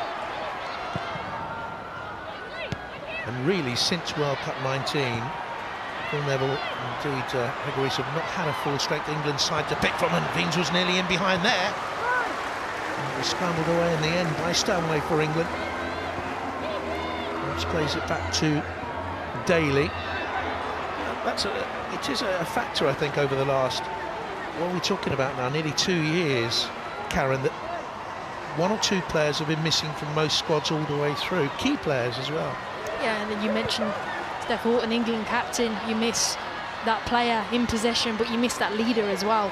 And I think the back four is consistent. I remember speaking to someone about the US national team, how they constantly wanted their best 11, their back four in particular, playing together on a regular basis, because you need to build those relationships. And if England haven't had that over the course of 2 years, it's been difficult. There's Rose. Back to Chapman. They've got two substitutes ready to come on. Jordan Heitemer, who's a forward, is about to come on for Canada. Another player down the way to come on is Nichelle Prince, another forward as well. And here come the changes then. I think Deanne Rose will be one of the players who goes off, and she will be replaced by Nichelle Prince, who has pace and directness, good player, good young player.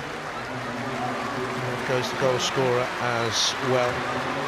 Jordan Heitemer plays for PSG in French football. He was at the World Cup finals of 2019. He's done well in qualifying for the Olympics, by the way. She scored 7 goals in qualifying, Heitemer. Watch out for her. And Nichelle Prince plays for the Dash, teammate of Rachel Daly there in the USA. That's a goal kick, surely. And Prince is appealing otherwise. I remember her from the World Cup final. She had a few cameo roles from the bench, scored against New Zealand. That was her last international goal. Part of the team that won the Challenge Cup in 2020 before US women's football was shut down through the COVID pandemic. The most valuable player in that tournament, I think, was Rachel Daly. And it goes in from Karen Bardsley. won a place for Manchester City this season, the starting line. Young Ellie Roebuck kept out, so she's gone over to Reign to play football in the US. Here's Knops. Nearly down the line. Lucy Bronze is getting ready to come on for England. So lots of changes now. Prince gets the cross in, away by Millie Bright.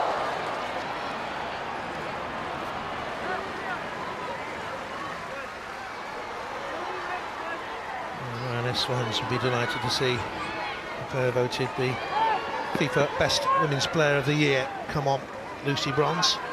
As Millie Bright does the organising back there again. Marsley's so experienced in that England goal. Quinn is in that 6-yard area. Beyond Quinn, headed away to the edge of the penalty area. Underneath that then was Hent. Good pressure by Toon on Scott. And she done well under pressure to keep hold of possession for Canada. And they come again here. Cross into the middle of the England defence. Missed again, misjudged in the middle in the air.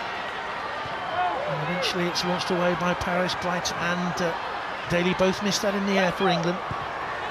Now it's Fleming. Desiree Scott been immensely strong in there for Canada. Charles has it. And that should be all the way through.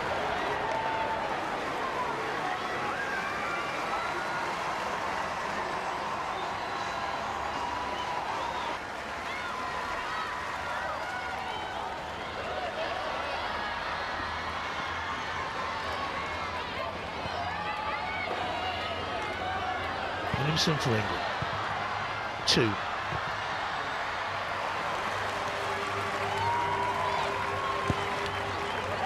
Greenwood, who came on after half an hour for Demi Stokes. Most of the England changes. Time is ticking away. They can't get it out of their own half at the moment.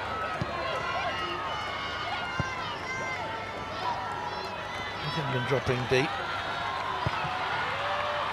And trying to find Nikita Parris. England would have seen that Ellen White is warming up. The initial plan was that there would be 6 substitutes. On the line by Chapman for Canada. Once again, Quinn is there. They bypass Quinn and Scott. This is a good piece of football again by Stanway. Overran it in the end. England tried a dummy. And as a team, England thought that was a foul. Nothing given though. And Canada play out. It'll be interesting to see that one again. And they've got a chance here on the counter. Prince looking for support to arrive. Heitema's in the middle and comes across and easily dealt with by Bardsley. Securely dealt with by Bardsley actually. Seeing if this was a foul on Jordan Nobbs. She certainly felt it was. Referee, no. And then England then open to the transition, but it was really good play from England. Nice little over from Bethany England. I'm not sure there was enough in it to warrant the foul. But again, I really liked how England had bodies forward. 1 and 2 touch, nice play around the 18-yard box. Paris couldn't control it, and England will make the double change now. Lucy Bronze has picked up that knock with Manchester City. It's been a busy period with them, WSL and Champions League. But she will place on the right-hand side of the England defence, Rachel Daly. And Chloe Kelly comes on for Bethany England. Noticing that Nikita Parris has now gone into that centre-forward role.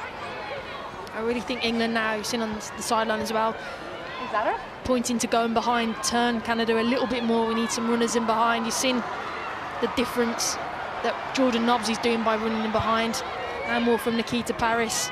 That was quite tough evening for Beth England just because of the overload in midfield. She didn't see enough of the ball. Michelle Prince.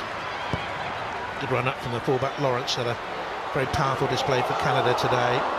Really good free running display from the right fullback. Across in the middle. Has forced the corner kick. Intelligent runs from her all night long.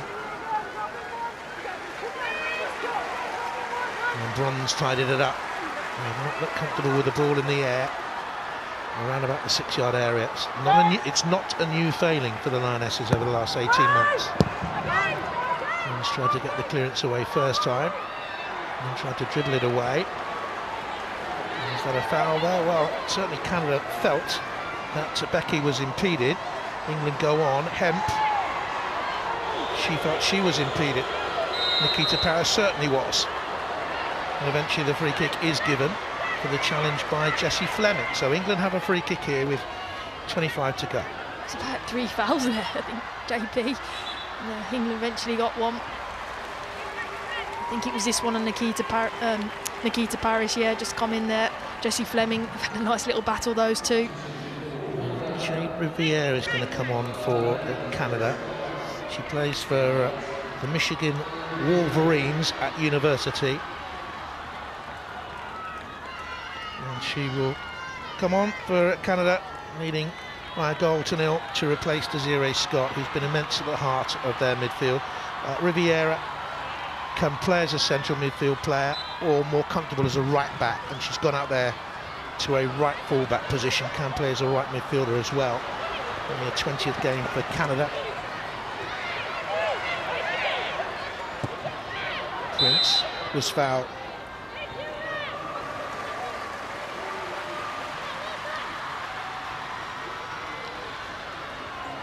It has been competitive, it's friendly international, but it has been competitive. Maybe going back to London 2012 when Canada beat Team GB, going back to that game Karen played in Vancouver when England knocked the hosts out of the World Cup at the quarter-final stage.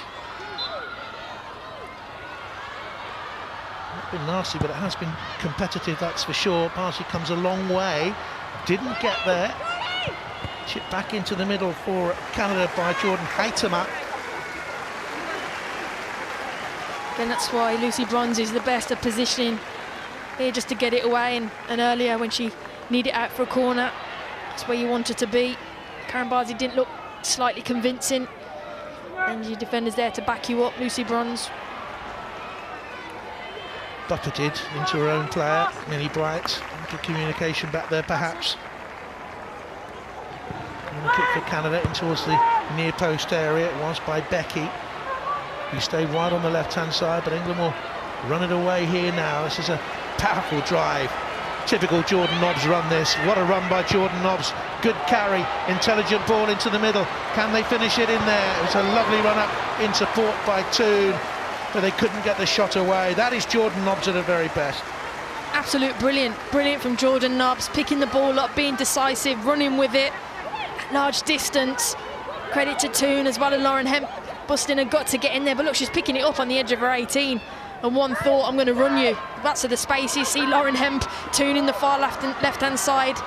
It's a right ball as well, just not enough on it, and it's difficult for Toon, but much better from England. One of our BBC commentary team in the World Cup finals in 2019 was Jordan Nobbs. She was out injured, of course, and you remember that day when all the Lionesses went across. They saw her in the commentary position, all went across. It was great, really. It was wonderful to see, very touching. It means a lot to the group, I think, Jordan, because she's had so much pain, you know, missed out on Canada, just played the one game there, missed out on France completely. Yeah, it's really difficult for a player missing out on big tournaments, and she's a big character and has been in the squad for a very long time now. Free kick here for Canada. Williamson with a little nudge.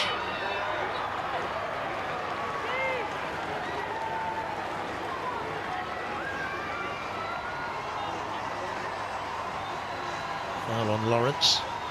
She's been such a willing worker on that side.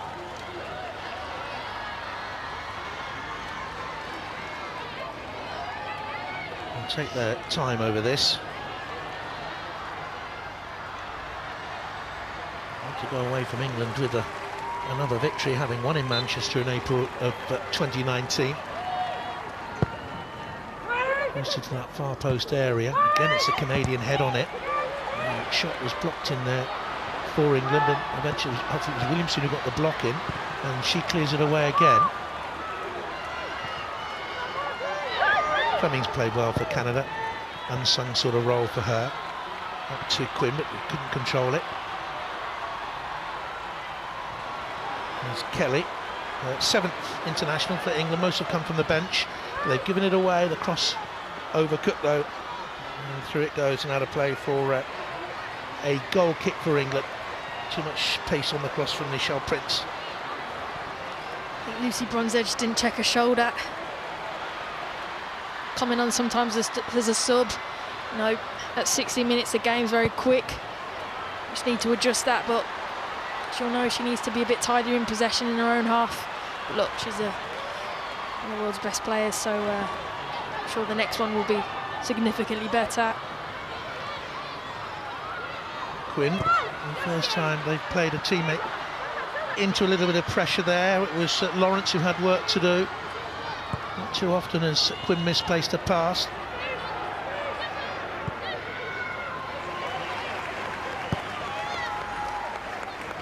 "20 minutes to go." Confidence in the Lionesses grew in that World Cup finals of those World Cup finals of 2015, and then the crescendo of public support in France 2019.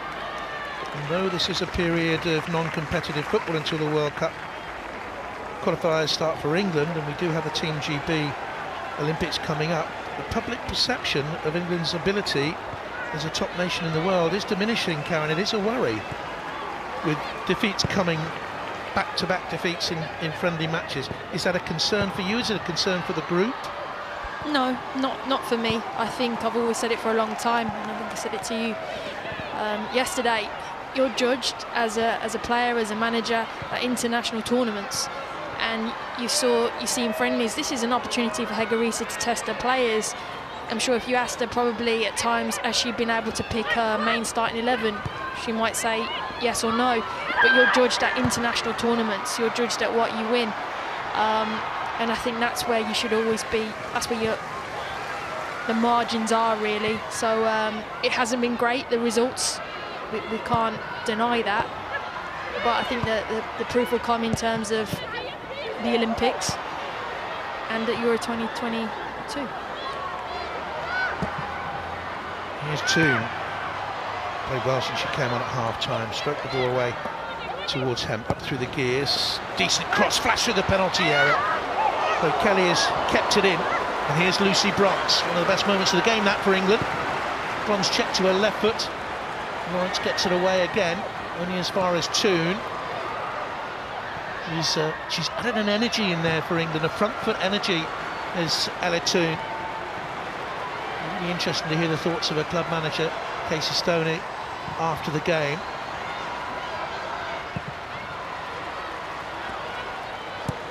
Never asked Casey Stoney about the TV quiz Pointless, Karen. I'll tell you why in a minute. Here's Hemp, deflected away for a cross on the far side for England if they can get it in with a throw in first of all. This is a good move by England here. Yeah, it's good from Hemp. She isolates the full-back. And look, it's a brilliant ball. You're just waiting for that number 9 just to attack it and get a tap in. Casey and Hope Solo destroyed the opposition in Pointless in a World Cup special. And in the opposition that day, Fran Lasso myself shamefully went out in the first round, and I wish I could blame Lasso, but sadly I can't. The responsibility lay on my shoulders. Knowing how competitive Casey Stoney is, and also Hope Solo, I think it's fair that you might have lost. I was frightened. Intimidated. Never been mentioned, of course. Here's Canada in possession.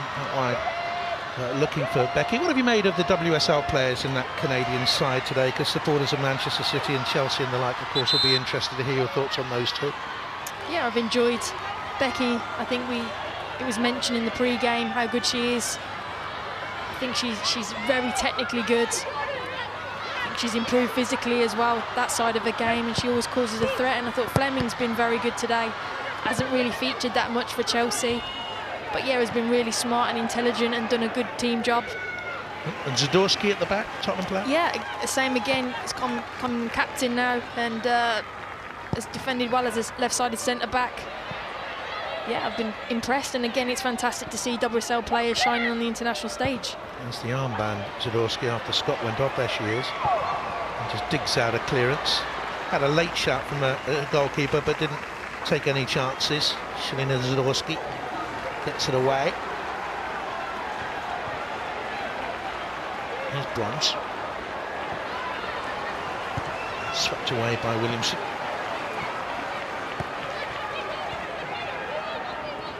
Yeah, which way will she go this time? It is a straight foot race with Lawrence, and this time she's forced the corner kick. Again, that's positive play from him. They've changed the fullbacks, and she's recognised that. She sniffs out that she's got the beating of her, gets in there and wins the side of corner.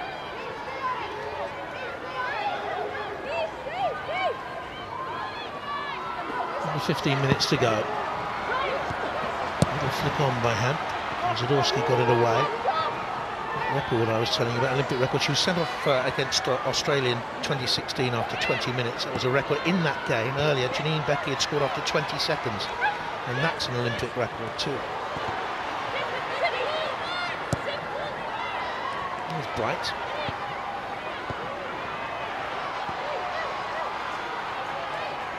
Oh, where's he going here?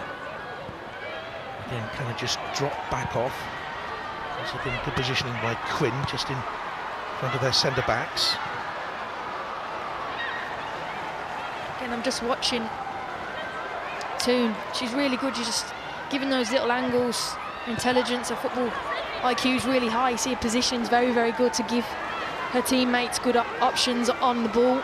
Always wanting it as well. Really like that. Well, we're playing Champions League football next season with Manchester United. Good tussle developing between United and Arsenal for that slot. 3 teams from the WSL, 10 years old today, go into the Champions League next season. Soon into Nobbs and swept quickly away to Lucy Bronze. Better pace about England now in some of their passing movements.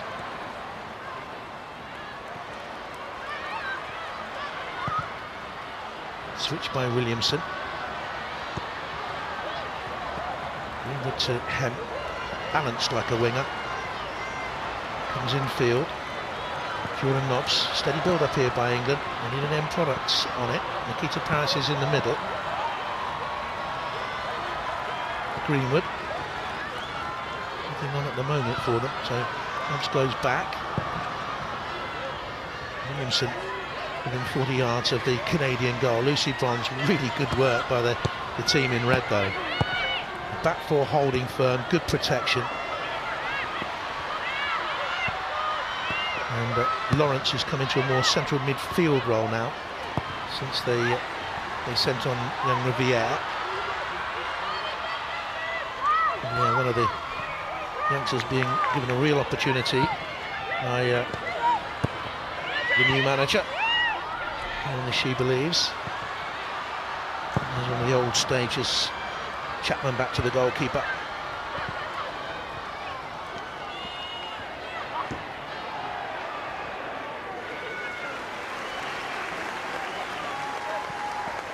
Toon.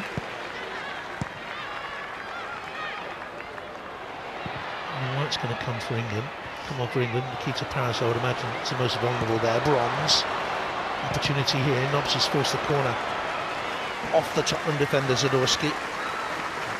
Play down this right hand side from England. They're starting to get numbers around it. Lucy Bronze getting in advance. Jordan Nobbs coming over to this side as well.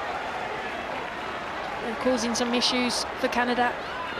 Just like they're putting on Ellen White now. I think they are missing that number 9. I think Nikita Parris has done okay in this game, but it's probably not a natural position. As we know, she's a wide player. It'd be good to see Ellen White in that more natural position. Here she comes then. So often England's talismanic goal scorer in the last couple of years. Greenwood takes it. It's easy for the goalkeeper, no challenge on her whatsoever. And that will disappoint the England team and the England management team as well, as they look for Ellen White, the 5th highest England scorer of all time. behind Karen Walker, behind Farrah Williams. Well, just one now. Kerry Davis is 4 ahead, and Kelly Smith is within sight of Ellen White. Just 7 goals separate the two. Coming on for Canada, I mentioned experience in this squad. Don't forget Christine Sinclair, who's got 297 appearances. She's injured. Well, they're bringing on a mere stripling. Hardly any experience for Sophie Schmidt, just the 202 internationals for Canada.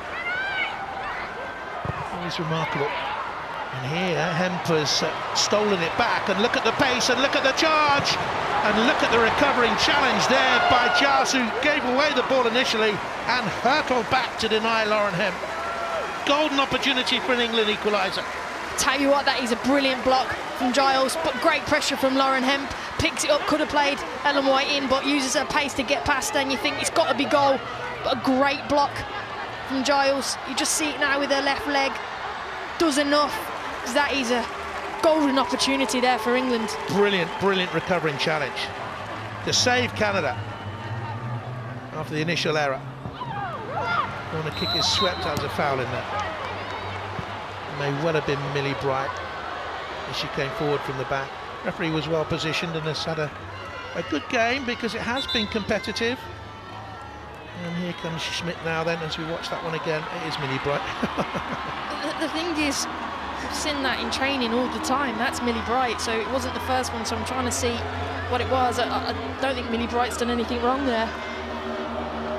She shoved into her from the referee's point of view. We've seen Schmidt many times in the past as she makes her way out onto the field for Canada for the 203rd time. Made a debut 16 years ago at the Olympics of 2008, and in London 2012 when she was in the side that beat England, was in the side that lost to England in the quarter-final of World Cup 15. 3rd highest ever capped Canadian.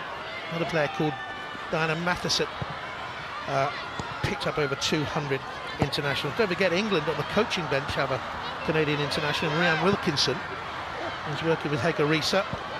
She played nearly 200 times for Canada. Oh, blood on the face there of Lauren Hemp. And that's a nasty gash. Yeah, it was a really bad clash. Both of them went up for the header, I think. It's not a great one for Lauren Hemp. Just see going up there, both committed, Lauren. Oh dear. And Giles both looking at the ball, but looks like Hemp has come out far worse. It's a nasty one.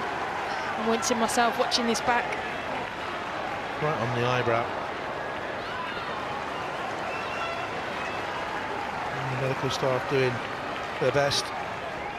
Situation where you need a good boxing corner man out there. What will the England management team now say to the England players as they come across for this huddle with Lauren Hemp still down, still getting treatment? I think they can press more from the front now. There's 10 minutes to go, including this injury. I'd say be a bit more aggressive, be front-footed, keep pressing. Is that strange for you that she stood back away from the huddle there? I think her assistant, as you mentioned, former Canadian player, she seems to be doing all the tactical stuff. She might be giving the information, is just watching things back, but as you can see, there is tactical information being put onto the team.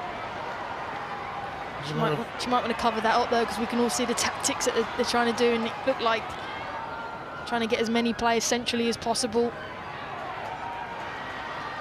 And Wilkinson, dad born in Denmark, was in the English military, mum Welsh. She was a good sportswoman at Canadian level, played good ice hockey, good rugby player. And Wilkinson, a very good footballer. Olympic bronze in London in 2012. And a bandage for Lauren Hemp. The closing 6 minutes. Yeah, I'd really like to see England now really press just the final few minutes with a bit more intensity, because I haven't really seen how comfortable Canada are in possession at the back, and they really put them under pressure. You got some really quick, speedy players on for the England side, and you win it higher up and you're closer to goal.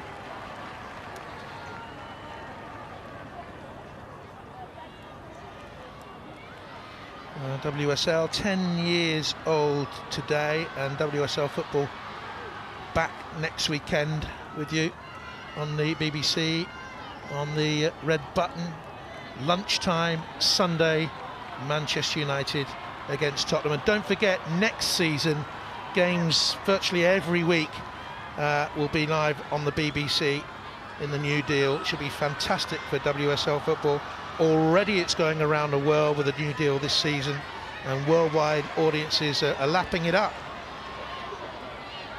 which can only be good for the English game. What needs to happen for the English game is wins for the Lionesses. They haven't won consecutive matches since they won the round of 16 and quarter-final tie at World Cup 2019. It seems a long time ago.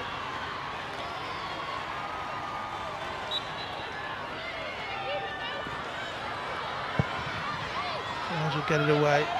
Karen, you've got to pick a player of the match in a couple of minutes. Ooh, good for Karen Barty. She needs to get it away, and didn't. And Canada have a second goal. It's another nightmarish defensive mistake by England. The back pass short, and Barty couldn't get it away. And Nichelle Prince nudged it over the line. England 0, Canada 2. Yes, it's only a friendly. It's not competitive, but it's another defeat for the Lionesses.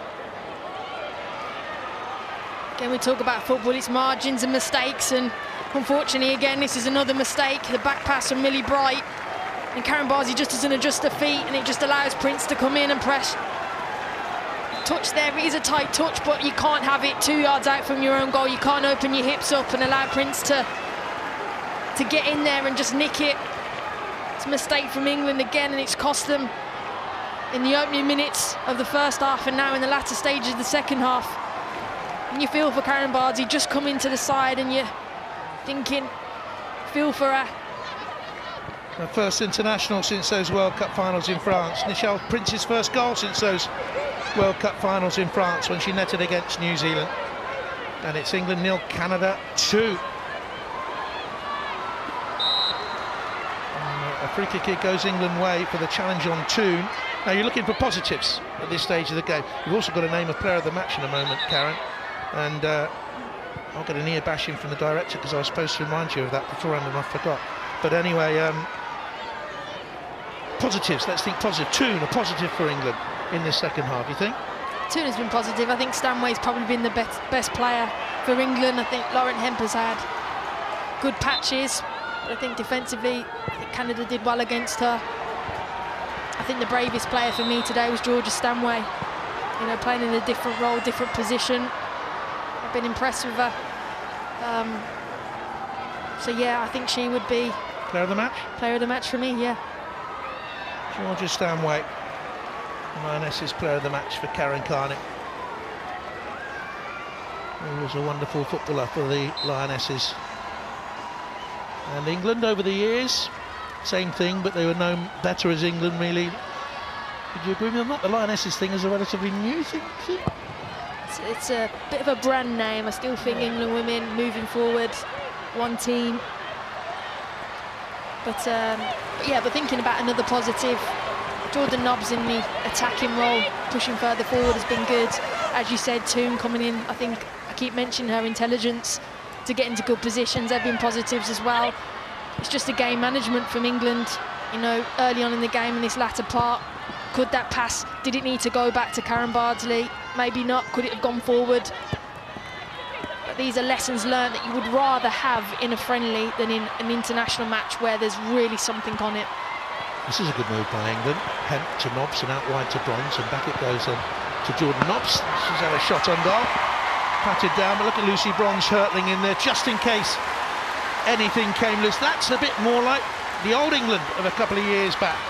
Yeah, really good long-range shot from Jordan Nobbs. She sees the opportunity, and you're right, even seeing Lucy Bronze a lot higher up in the pitch, that's more like England, what you want to see. And he was competitive, but it's cleared away again by Zadorsky. Terrific performances for Canada's, from Canada's point of view. Lawrence, Giles, Zadorsky, Quinn, Desiree Scott.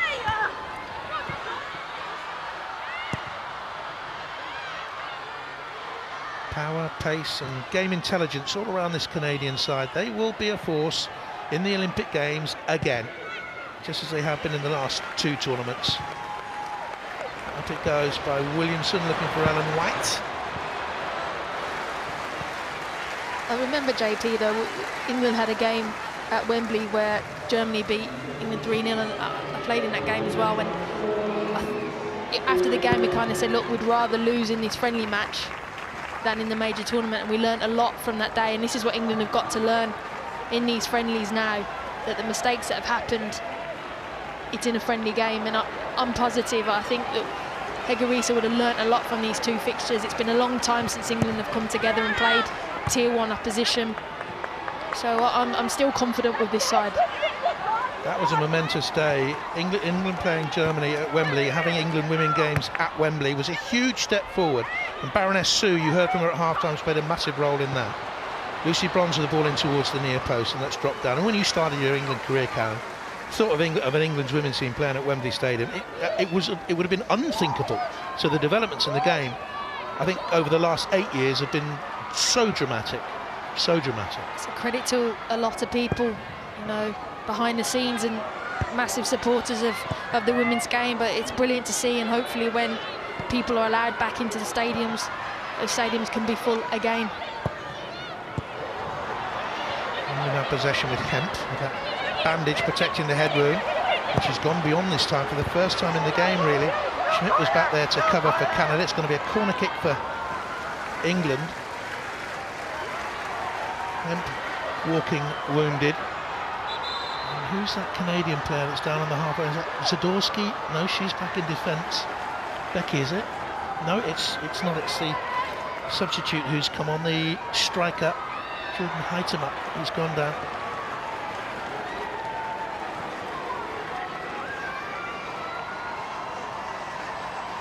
(2-0) Canada lead. First goal scorer was Evelyn Veens, and the second was Mikael Prince. Again, JP, I don't think Hegorisa will be going, Canada have played through us, haven't really hurt us. Have been mistakes from England in essence, and that's what I keep talking about, the lessons learned. So you eradicate them. Hemp's had a really good chance, Jordan Nobbs has hit the crossbar. There's been opportunities for England. It really is the margins in both 18-yard box. Can England get a stoppage time goal? Heitema has trudged off for Canada. I think she's going to reappear. Jordan Nobbs with the corner kick for England. Can they get a consolation? White was underneath, bounces off Schmidt.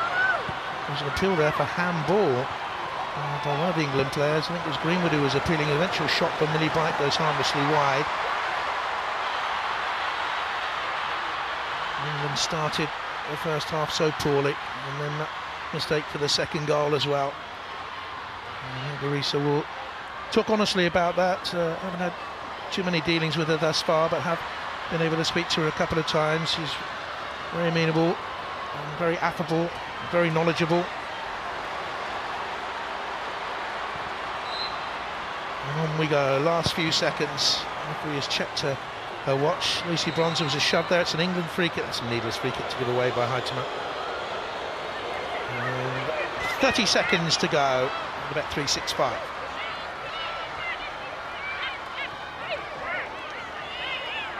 Need to get on with this. Greenwood left-footed then. Bright has gone forward, telling Jordan Nobbs to get in the mix. Up it goes, looking for Millie Bright. It's loose inside that penalty area and eventually thundered away by Becky for Canada. They'll love this, the WSL players, Becky and Fleming and Zadorsky. They've been at St George's, as I say, in the build-up with England over the last few days. England have been segregated in key areas, and there would have been social distancing as well, but there has been some banter, I gather. And Greenwood then back to Bardsley. Oh, she got caught there as she went to play it out. Buffeted to the ground by Prince. Again, there was a moment there where I thought they would have been in again and got a third, but Canada will have to settle for a 2-goal victory here. The first goal, a gift, a mistake by Stokes. Veens tucked it in. The second, a bad back pass to Bardsley, who couldn't clear it away, and Michelle Prince got the second. for Canada. Your final thoughts, Karen, here? Margins. I think the margins have cost England tonight, but like I keep saying, it's bigger picture planning moving forward. I think Heggerisa would have learnt a lot from these two fixtures, these international friendlies, as well as the players. But they have to eradicate these mistakes if they want to progress in major tournaments. Good night for the former England assistant manager, Bev Priestman, and her Canadian side. They have come to Stoke and they go away with a victory by 2-0.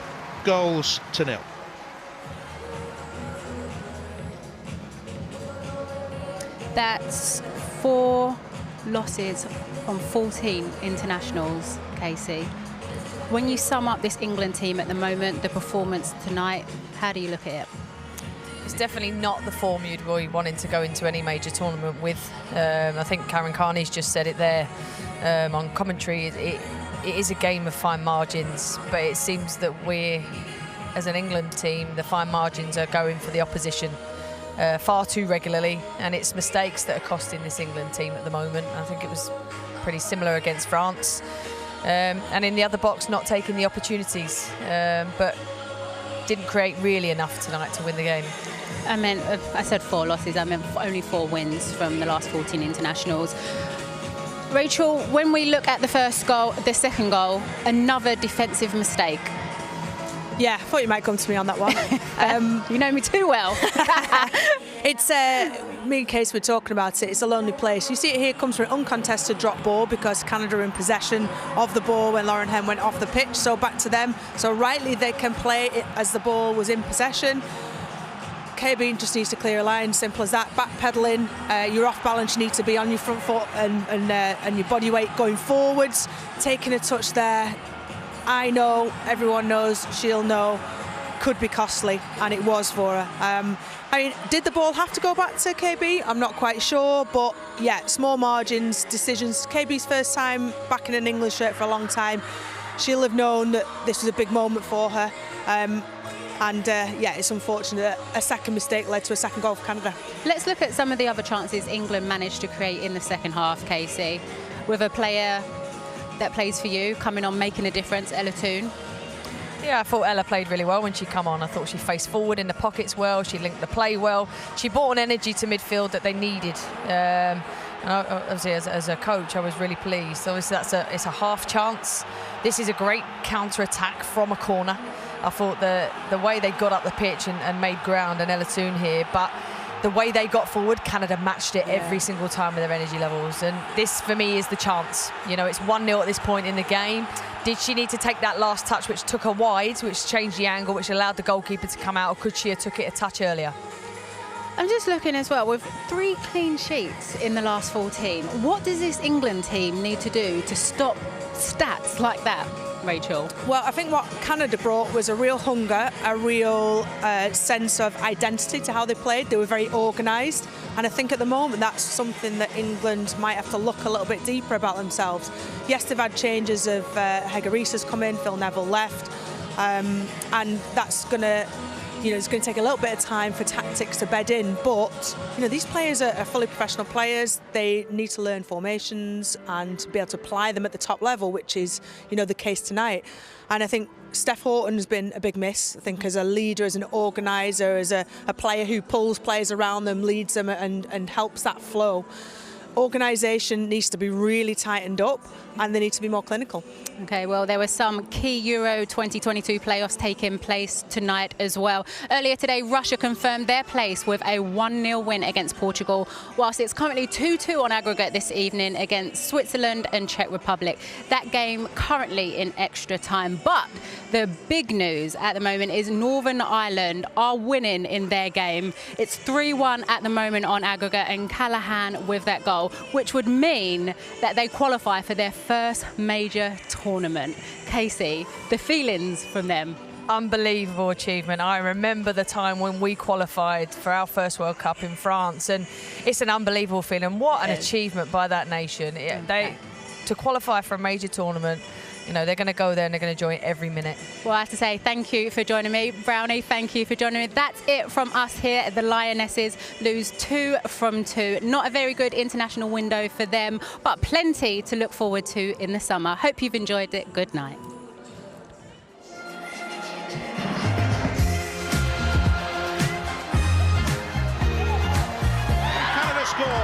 after 2 minutes and 35 seconds. A shot from range. Lobbs takes it. Oh, net rattle the top of the bar.